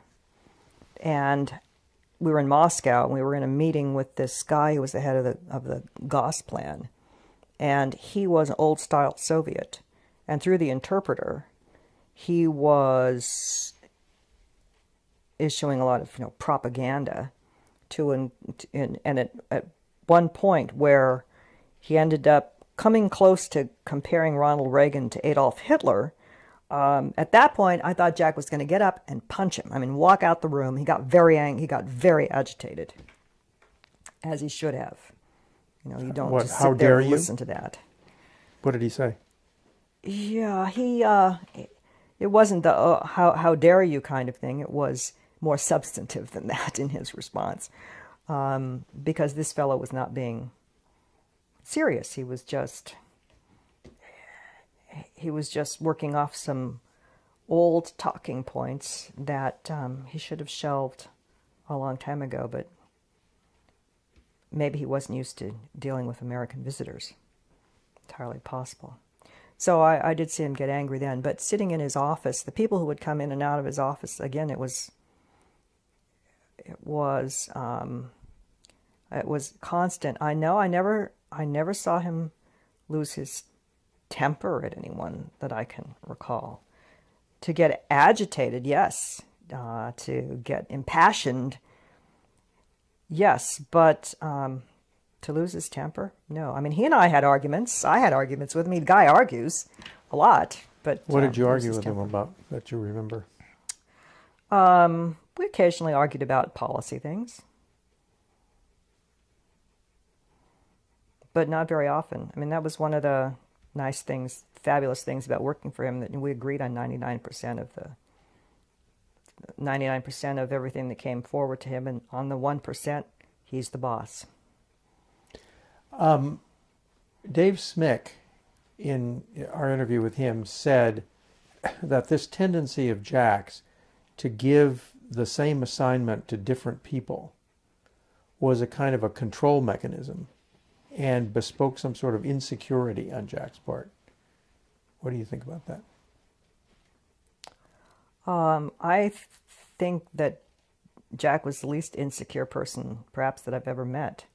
And he just genuinely would be go, go, go all the time, and would want to receive a lot of different input from different perspectives, and would ask, lots of different people all the time to contribute ideas. I think it could have been rather frustrating to try to be his chief of staff, because if you think your job is to try to keep control of everything and the boss has got everybody going all the time in so many different directions, that could be pretty frustrating. So maybe it was more frustration that on Dave Smick's point, from Dave Smick, that you were hearing in those comments than an accurate reflection of Jack's work style. Okay, on the Soviet Union, Reagan in the first term clearly is aggressive toward the Soviets, evil empire, and so on. Then in the second administration, he starts negotiating with Gorbachev, basically. Newt Gingrich denounced the first Reagan-Gorbachev meeting as the worst thing that's happened since Adolf Hitler and Chamberlain met in Munich. Was Jack similarly hostile toward the summits? Jack was very critical of Reykjavik, big speech. How about going Geneva, into it. the first one?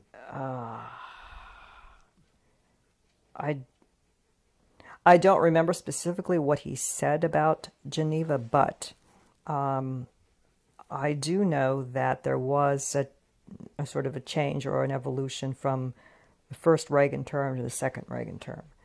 That things seem to be going a little off track the second Reagan term from the standpoint of relations with the Soviet Union than they were in the first Reagan term. I know Jack was very critical of the INF treaty, that initiative. He was perhaps the leading voice against INF in the Congress, which was quite at odds with the Reagan administration. But a curious thing, because here you had a president who came to office in 1980 where one of the major defense issue was being critical of Carter and the SALT negotiations and the unreliability of arms control, especially treaties that are not verifiable, that they're not in the interest of the United States, and that the Reagan administration would fix all of that, will not be sucked into unverifiable agreements as a substitute for strength. And it all seemed to go in the right direction the first term. Where that started to change, Jack was critical of Reagan and his Secretary of State for going in that direction. Did Jack ever talk to Reagan about it? Not one-on-one. But I was never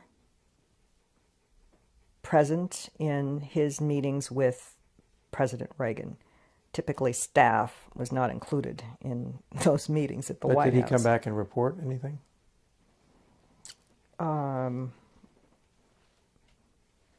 No. But he would have, as far as being critical in person, no, he would not have shared that.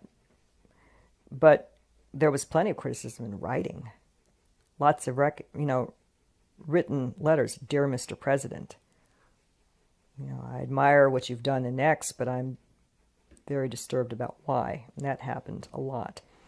And similar letters to Cap Weinberger. And we have, and I just, that was a routine way of respectfully expressing dissent. Put it in writing. What was his diagnosis of the problem? I mean, why did he think Reagan switched? Well, you'll remember, perhaps more from that time, there was a little slogan that said, "Let Reagan be Reagan."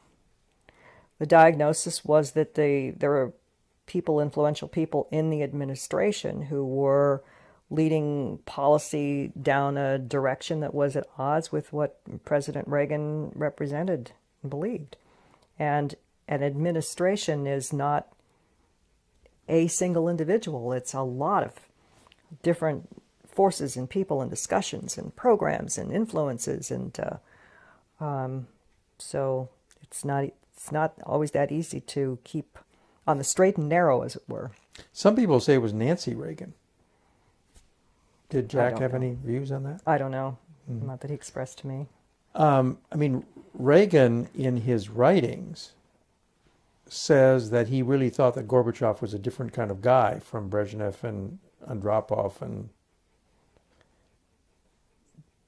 Jack didn't think so, I take it. No.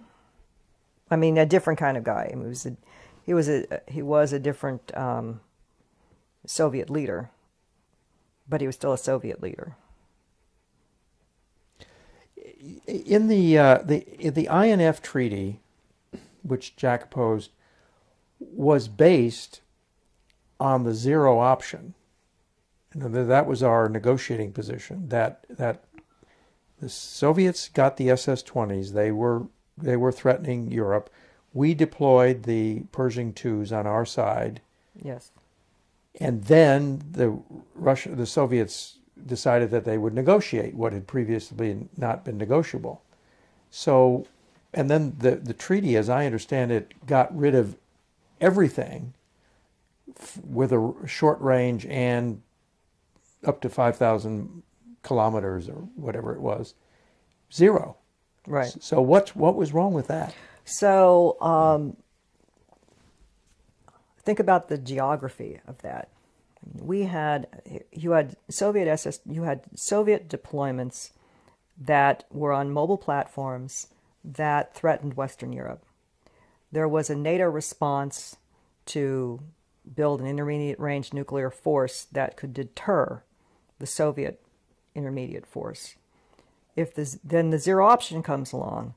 The Russians pull back a mobile force, and NATO pulls out a nuclear capability altogether. It wouldn't take much to redeploy a mobile force. So the geography made it easy for the Russians to recover a position if they chose to do that, and nearly impossible for the West to do that. So that's the going in inequity. But on top of that came the question of verification.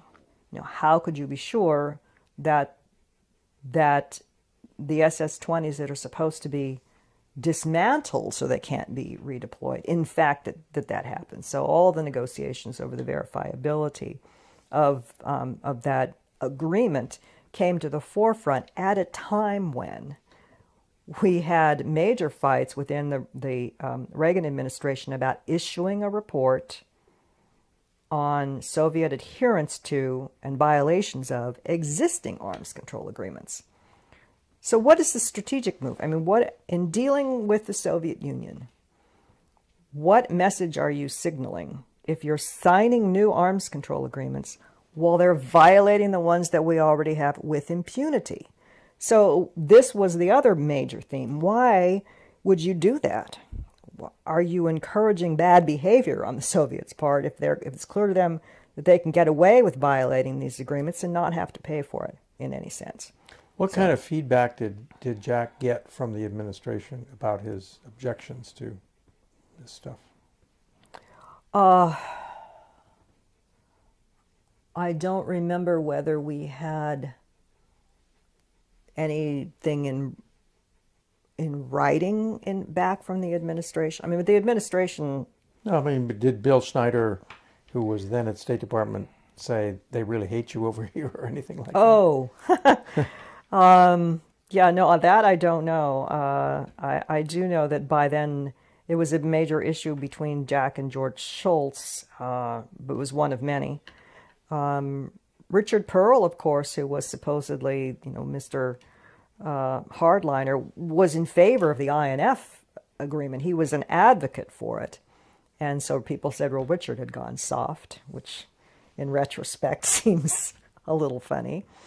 But no, I don't think that, since Jack was not in a committee assignment where he could block anything, his opposition, as far as legislative opposition, was not that significant to the administration. But as a political matter, it was significant.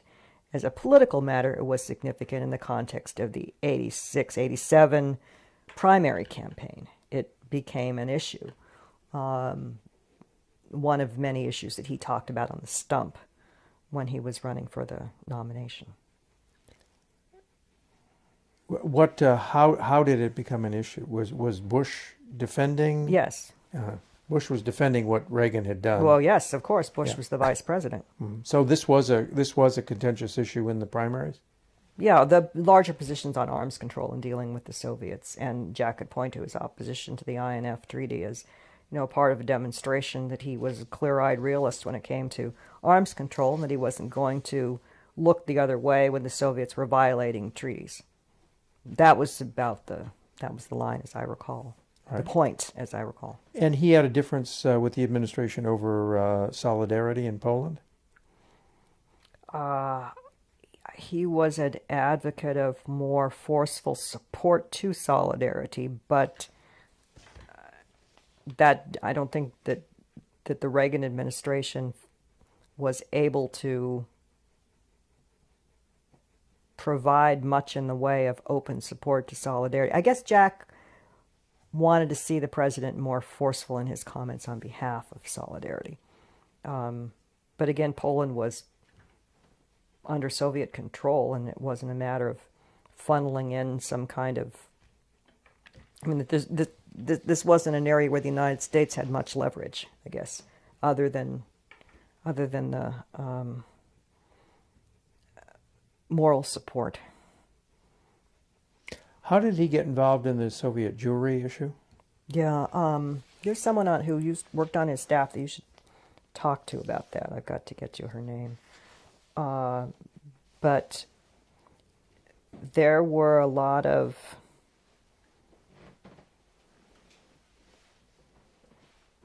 groups, I think, within the Buffalo area that were interested in Soviet Jewry and agitating on behalf of Soviet Jewry. And so I think much of it began from being inspired by dealing with his constituency. And when he went to Russia, he met with Soviet Jews? I mean, yes. Was Natan Sharansky... He met with... Sharansky was in prison, I think, back then. But when Sharansky got out of prison, then Jack met with him here in Washington. I do remember that. Besides... And Joanne Kemp was very active on behalf of what did she do? Jewry causes. She organized some women's rights group on behalf of Soviet Jewry, I think. One good question to ask her. I'm sure she'd like to talk about it.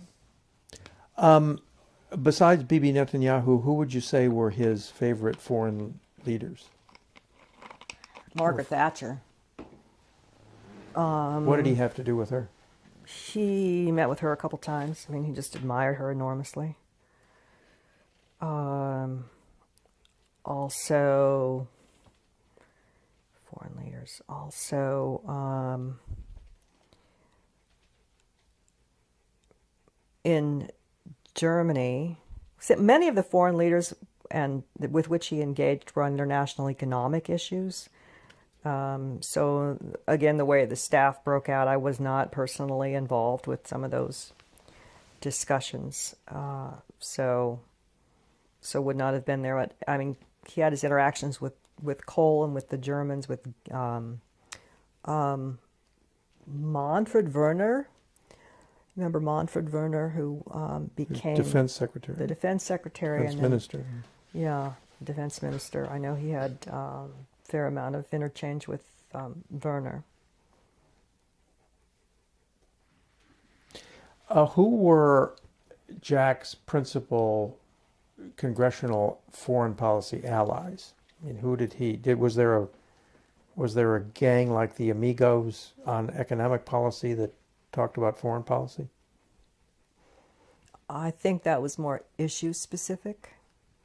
So if it was the nuclear freeze or a defense issue, it would have been the people on the Armed Services Committee, the leaders there. It was more fluid, so it wasn't a single group. Okay, and within the administration, besides Gene Kirkpatrick, who else was he close to or did he regard as an ally? Well, of course, Bill Schneider, as we've said on those matters. Trying to think who were some of the other interesting people. Well, Dick Allen. Dick Allen was gone pretty soon. Was gone quickly. And I think it was after him, it was Bill Clark and then Bud McFarlane and John Poindexter and Frank Carlucci and Colin Powell. There's a whole series of people who were NSC advisors. Right. And of course he had some interaction with all of them, although Powell, I think, was Bush 41 rather than Reagan. Could be, and yeah. Carlucci was the last then. I think I mentioned Freddie Clay, some of the... Well, he dealt with everybody, it seems, in the State Department and the Defense Department, because they were always in and out on our foreign aid issues. But when you ask, who are his real allies, I mean, it wasn't so much forming alliances as it was just the natural interaction of caring about issues and trying to find good answers. I mean, it wasn't like people were a member of a particular group or cabal or something. It was all more fluid. I think more fluid than that. So, I mean, you're asking me, so who? I just who thought, would be the people that Gene he would- Kirkpatrick clearly is somebody that he would check in with. Would check in with. And I just wondered if there was anybody else that he regarded as a close friend or soulmate. Yeah, Gene, Bill Schneider, Freddie Clay. Freddie Like we said, Clay was Undersecretary for Policy. Right. How did he get was in along the with Bill office a Casey? lot. Did he know Bill Casey at all? Yes, but didn't have a lot of interaction with Bill Casey. I recall Herb Meyer, who was the head of the National Intelligence Council, used to come over a lot, but Herb didn't stick around that long either. Then there was the NSC staff, Constantine Mengus and Ollie North, who had responsibilities in the Latin America arena. A lot of the Latin America, and Elliot Abrams, I guess, and he had that account. So a lot of the people who were involved in Central America and Latin, since that was such a major fight all the time, he was engaged quite a bit with them, conversations with them. The ambassadors from the region. I remember Ambassador Negroponte came up several times. He was ambassador to Honduras then. Who was our ambassador to Salvador? Also was in from time to time. So the regional ambassadors, from Central America, the assistant secretaries, and they were in the office a lot. Tell me, did you staff the 84 platform? Yes. Okay, tell me what was that all about? What this was? He's thinking about running for president, and was this? Did he have the foreign policy portfolio there? Yes, he did. Yeah. He and Paula Hawkins, Senator Hawkins from Florida, right? If I'm remembering that correctly, were co-chairs of the Foreign Policy Subcommittee of the Platform Committee. And he was sort of a natural choice for that because, again, he was the ranking on Foreign Ops, and this is where all the foreign policy conversations came through the House, so it was sort of natural that he would do that. And I think that Senator Hawkins was on the Foreign Relations Committee. So they came together, they chaired this, and as you've been to conventions, you know what platform committees are like. You've got delegates from across the country who are serving as representatives on the platform committee, and so he had a subset of people from across the country who were staffing this, the development of the platform. And the way that worked was that we put together a draft back here, and then took it to Dallas, and then circulated it in Dallas, and then invited people to come in to testify. So there were public witnesses. Took about a week to review the draft of the platform, and then it was amended and voted on and finalized by the subcommittee, and then the subcommittee reports it up to the platform committee, and the whole platform committee gets together and makes further refinements, and then the platform is issued. And I will tell you that many of the, I mean, you go back now and look at the platform and it all looks to be pretty straightforward, but there were some fights, small fights behind the scenes, and maybe on things that you wouldn't expect. One of the biggest arguments with the Reagan administration over what would be going into the foreign policy section of the platform was on the subject of Hong Kong. Jack had sponsored a bill in the House calling for self-determination for the people of Hong Kong. This was at the time when the 100-year lease that the British had negotiated with China over Hong Kong was coming up. And the Brits had taken the position that they were simply going to back out, and they were going to recognize mainland China as the successor in interest to the lease, and that Hong Kong would then revert back to China. And Jack, being constant in his principles, said, you know, how can the United States stand by when free people are one day free and the next day part of a communist totalitarian society? And that he advocated that there be a plebiscite whereby the people of Hong Kong could vote to stay with Great Britain, go independent, or join China and let them decide. Self-determination for Hong Kong. Well, the Reagan administration did not support that.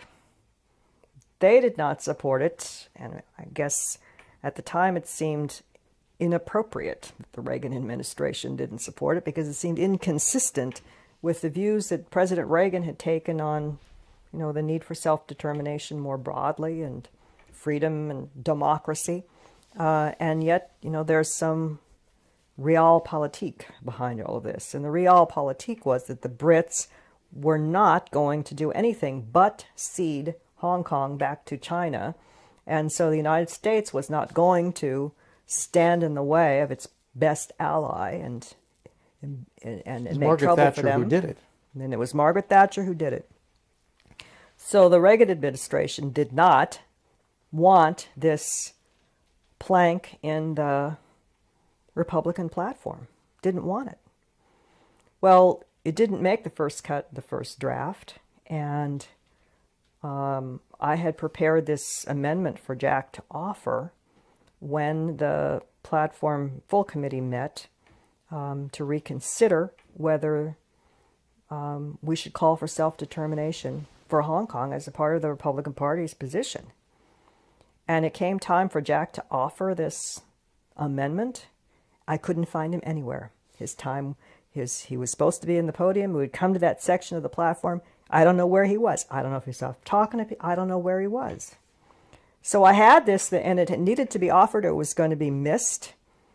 So I went up to Senator Helms. I said, Senator, Mr. Kemp was going to offer this amendment, but I can't find him. Is this something that you would be interested in supporting, Senator? He looked at it and he said, I'll handle that. So he did. He offered it, and it ended up in the platform. And it's still, I mean, if you look now, you'll see that, and it's kind of an oddity in history that it's in there, but there it is. Were Kemp and Helms allies on a lot of stuff? No. I mean, they've sometimes voted on the same side of issues, but I never saw them work together. I think their personalities were very much divergent. Helms was a critic of the UN. Yes. Was Jack? Jack was a critic of the UN not doing things that were consistent with its charter and purposes. Yes, he was a critic of the UN. I mean, some people, you know, there was a whole movement of get the UN out of the Yeah, Jack New never York. wanted to defund the UN. I mean, saying goodbye to them Let them leave New York was when they did things like Zionism is racism. I mean, when they voted on resolutions like that, and whoosh, yes. Yeah. And why should we be paying this much money for the United Nations if all it is going to do is take positions that are opposite to U.S. interests and objectives and friends and allies worldwide? Yes. I mean, so the criticism of the UN from a political point of view was something that Jack was willing to do, but he never stepped up in his capacity to say, well, we should stop funding the United Nations. He would not have done that. Right. Okay. Who drafted the speech, the CPAC speech, where he called for Schultz's resignation? I think that that was a staff. I mean, I certainly had a part of it. The way that speeches like that got drafted is we would have different pieces. Like I might have developed some of the policy points, and then John Mueller would take it and integrate it and turn it into a speech for the most part.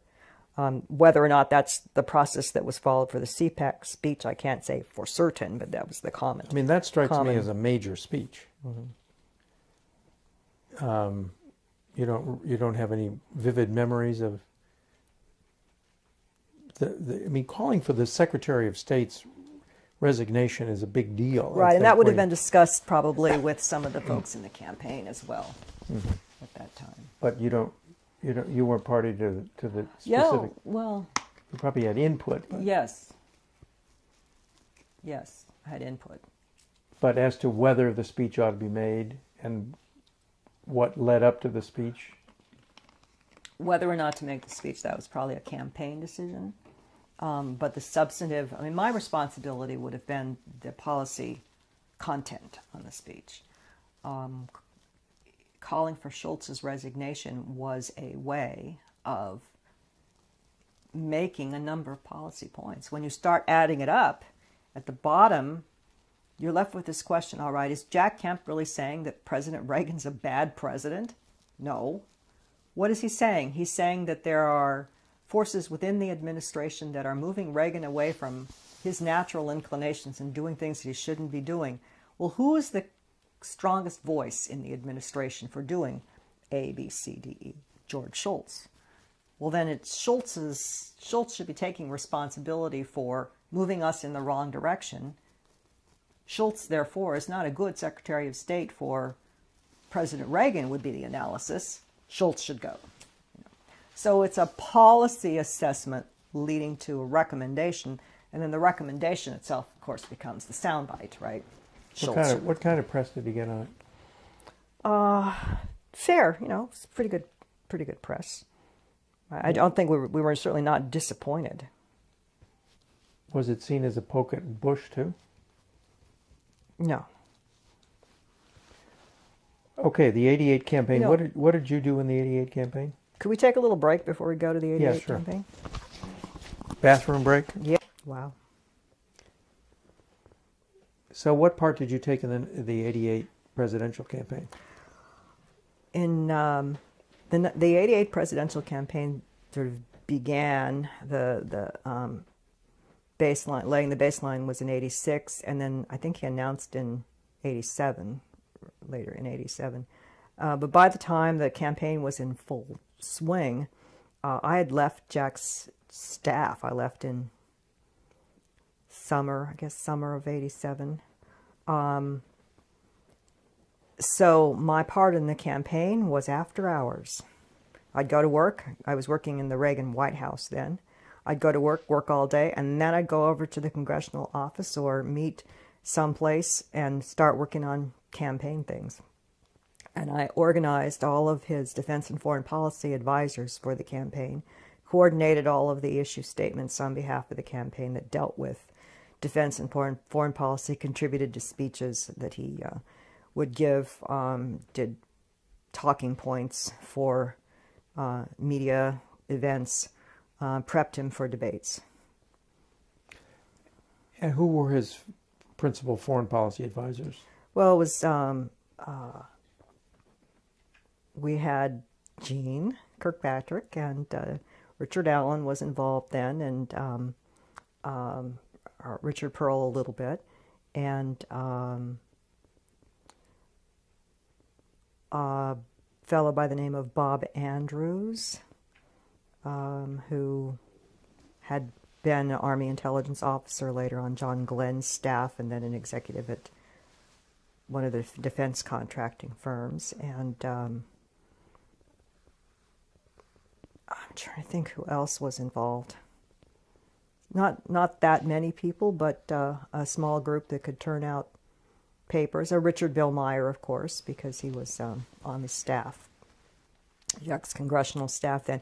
Working in campaigns, when you're on a congressional staff, you have to be respectful of the law and the restrictions. You can't be working on campaign activities out of the congressional office or during your work day. So any congressional staff that worked on the campaign had to do so on their own time. So those strictures were always there. But you worked out of the congressional office, not the campaign office. After hours and from home and in meeting places. So, we would meet at a hotel, for example, and work there.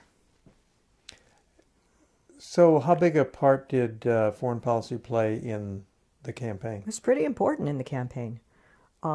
He was one of his major campaign issues was on strategic defense. He talked about the need for strategic defense a lot. So the big proponent of SDI, he was outspoken on that, and on the Reagan doctrine, that was also a part of the campaign. He had such a strong profile in these issues and was so well versed in them that it was very natural for him to be able to talk about things that he had studied and learned well in the course of his time in Congress. So he was a natural on the campaign trail when it came to foreign and defense policy questions.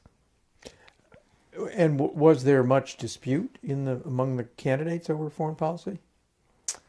There were areas of disagreement.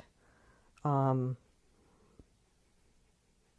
think we were talking about INF a moment ago, and arms control, and how skeptical to be of arms control as a modality for working with the Soviet Union. That was an issue, as between Jack and Bob Dole, for instance, or Jack and then Vice President Bush, for that matter. Were there a lot of debates in those days? Not like there are today. Yeah. But there were some, and there were joint appearances, media appearances. So I remember also Jack's position on being very strongly pro-defense. The defense budget, which we didn't talk about so much, but the defense budget began to climb in the first part of the Reagan administration and then started to go down.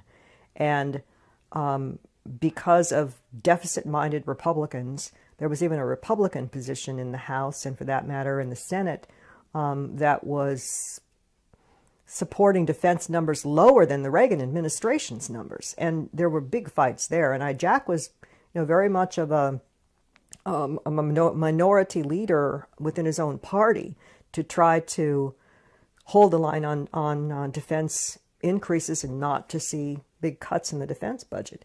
So he and Dole argued about that. So defense spending became an issue, somewhat of an issue in the campaign too. Was there ever any kind of a real dust-up with any of the candidates over foreign policy? During the period that Jack was involved? Yeah. I don't recall dust-ups. I mean, it's relative to what we see now in the current primary season. They were all respectful of one another and sort of subdued compared to this. But don't forget also, Jack didn't stay in the fight that long. His interest, when it became clear that he was not going to, as John Buckley said, he wasn't able to take Michigan the way that he thought he might be able to, then after that it wasn't a heart and soul, I believe I can get the nomination effort from him. He stayed in it for as long as he could to advocate his ideas, but I don't think that the campaign was something where he thought he was going to come out on top.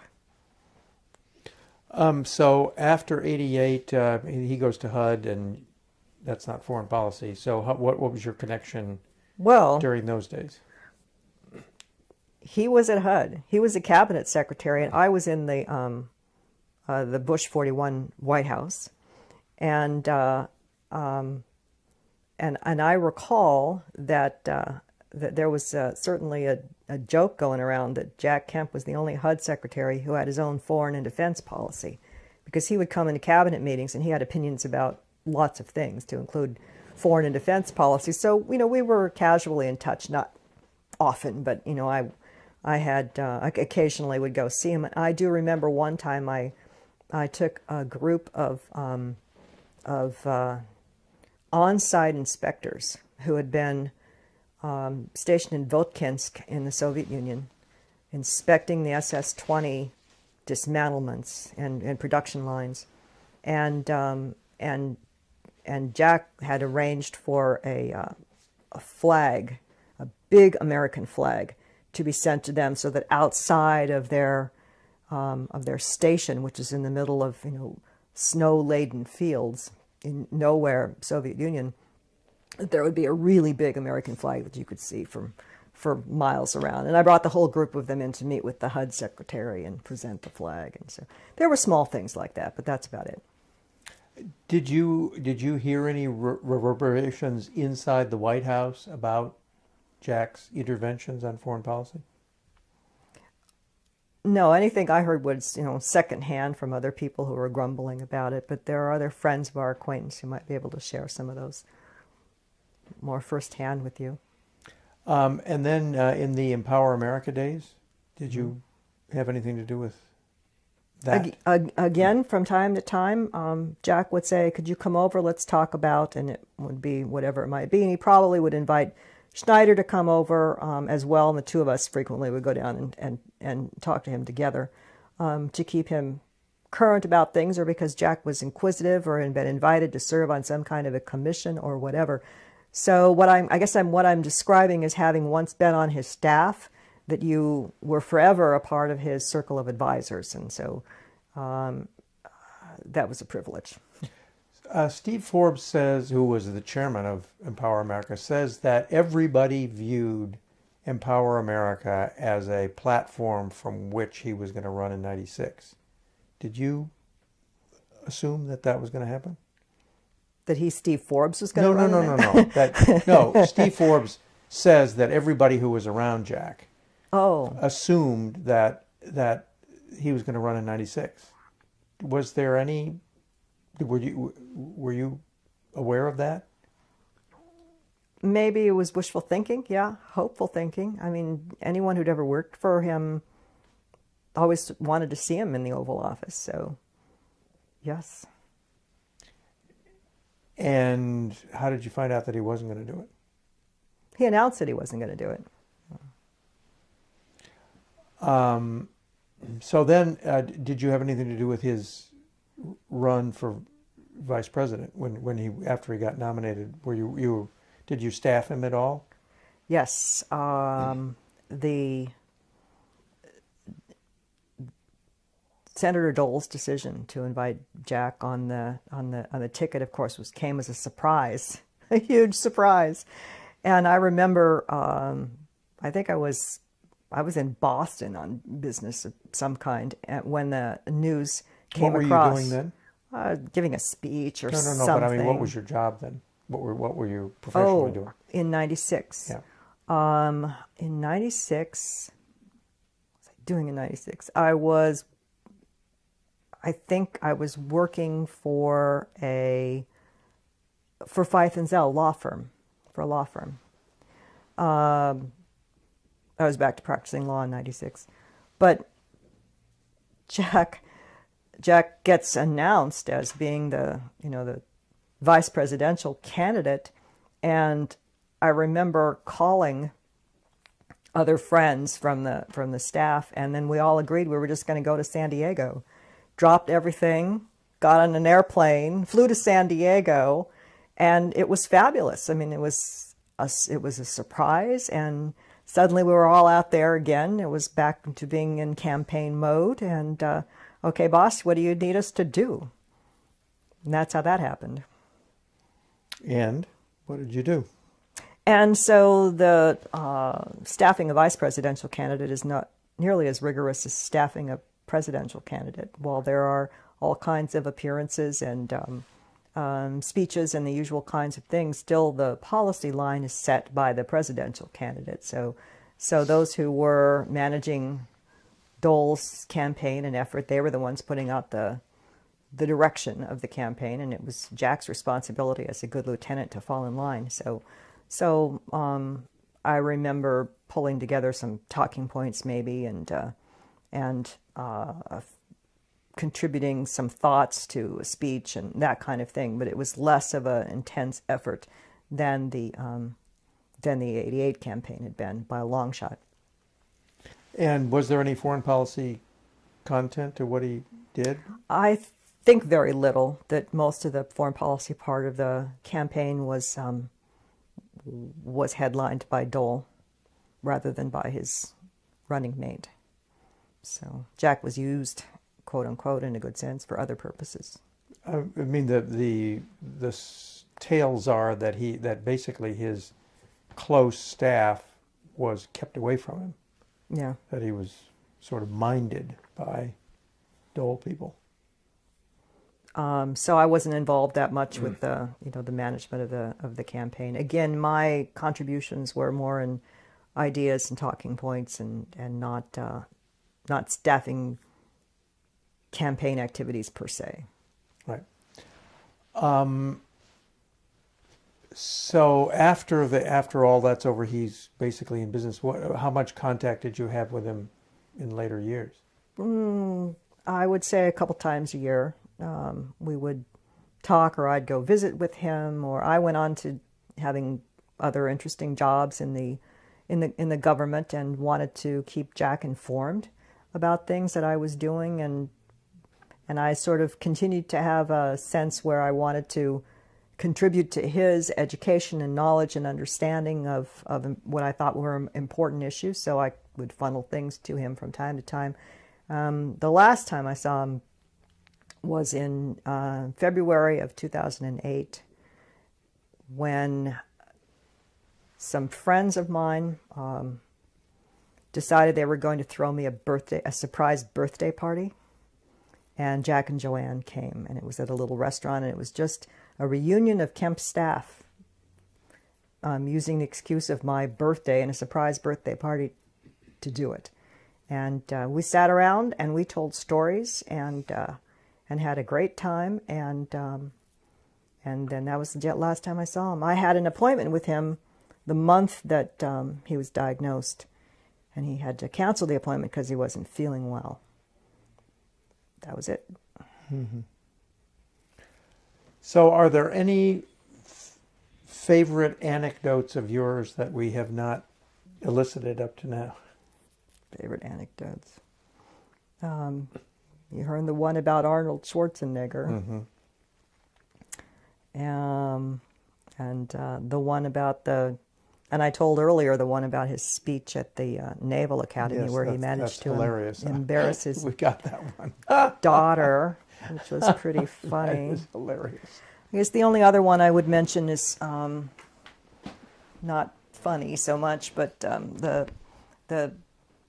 really the poignant one of which really revealed the character of this man, and I will never forget. Late one night,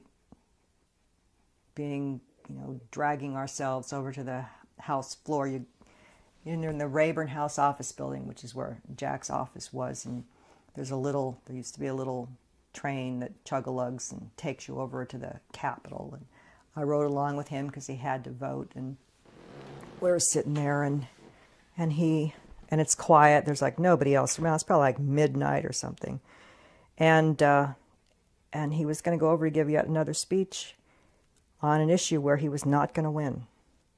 There was no way on earth that he was going to gather the support that he needed. And he just looked at me and he just said very quietly, "You know why I do this?"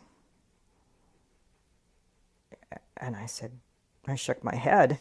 And he said, because if I don't, nobody else will. And it was a part of the magic of his commitment that he just wanted to do what was right. And he did. Okay, I think we've covered it, unless there's anything else. Thank you. Thank you. Do you remember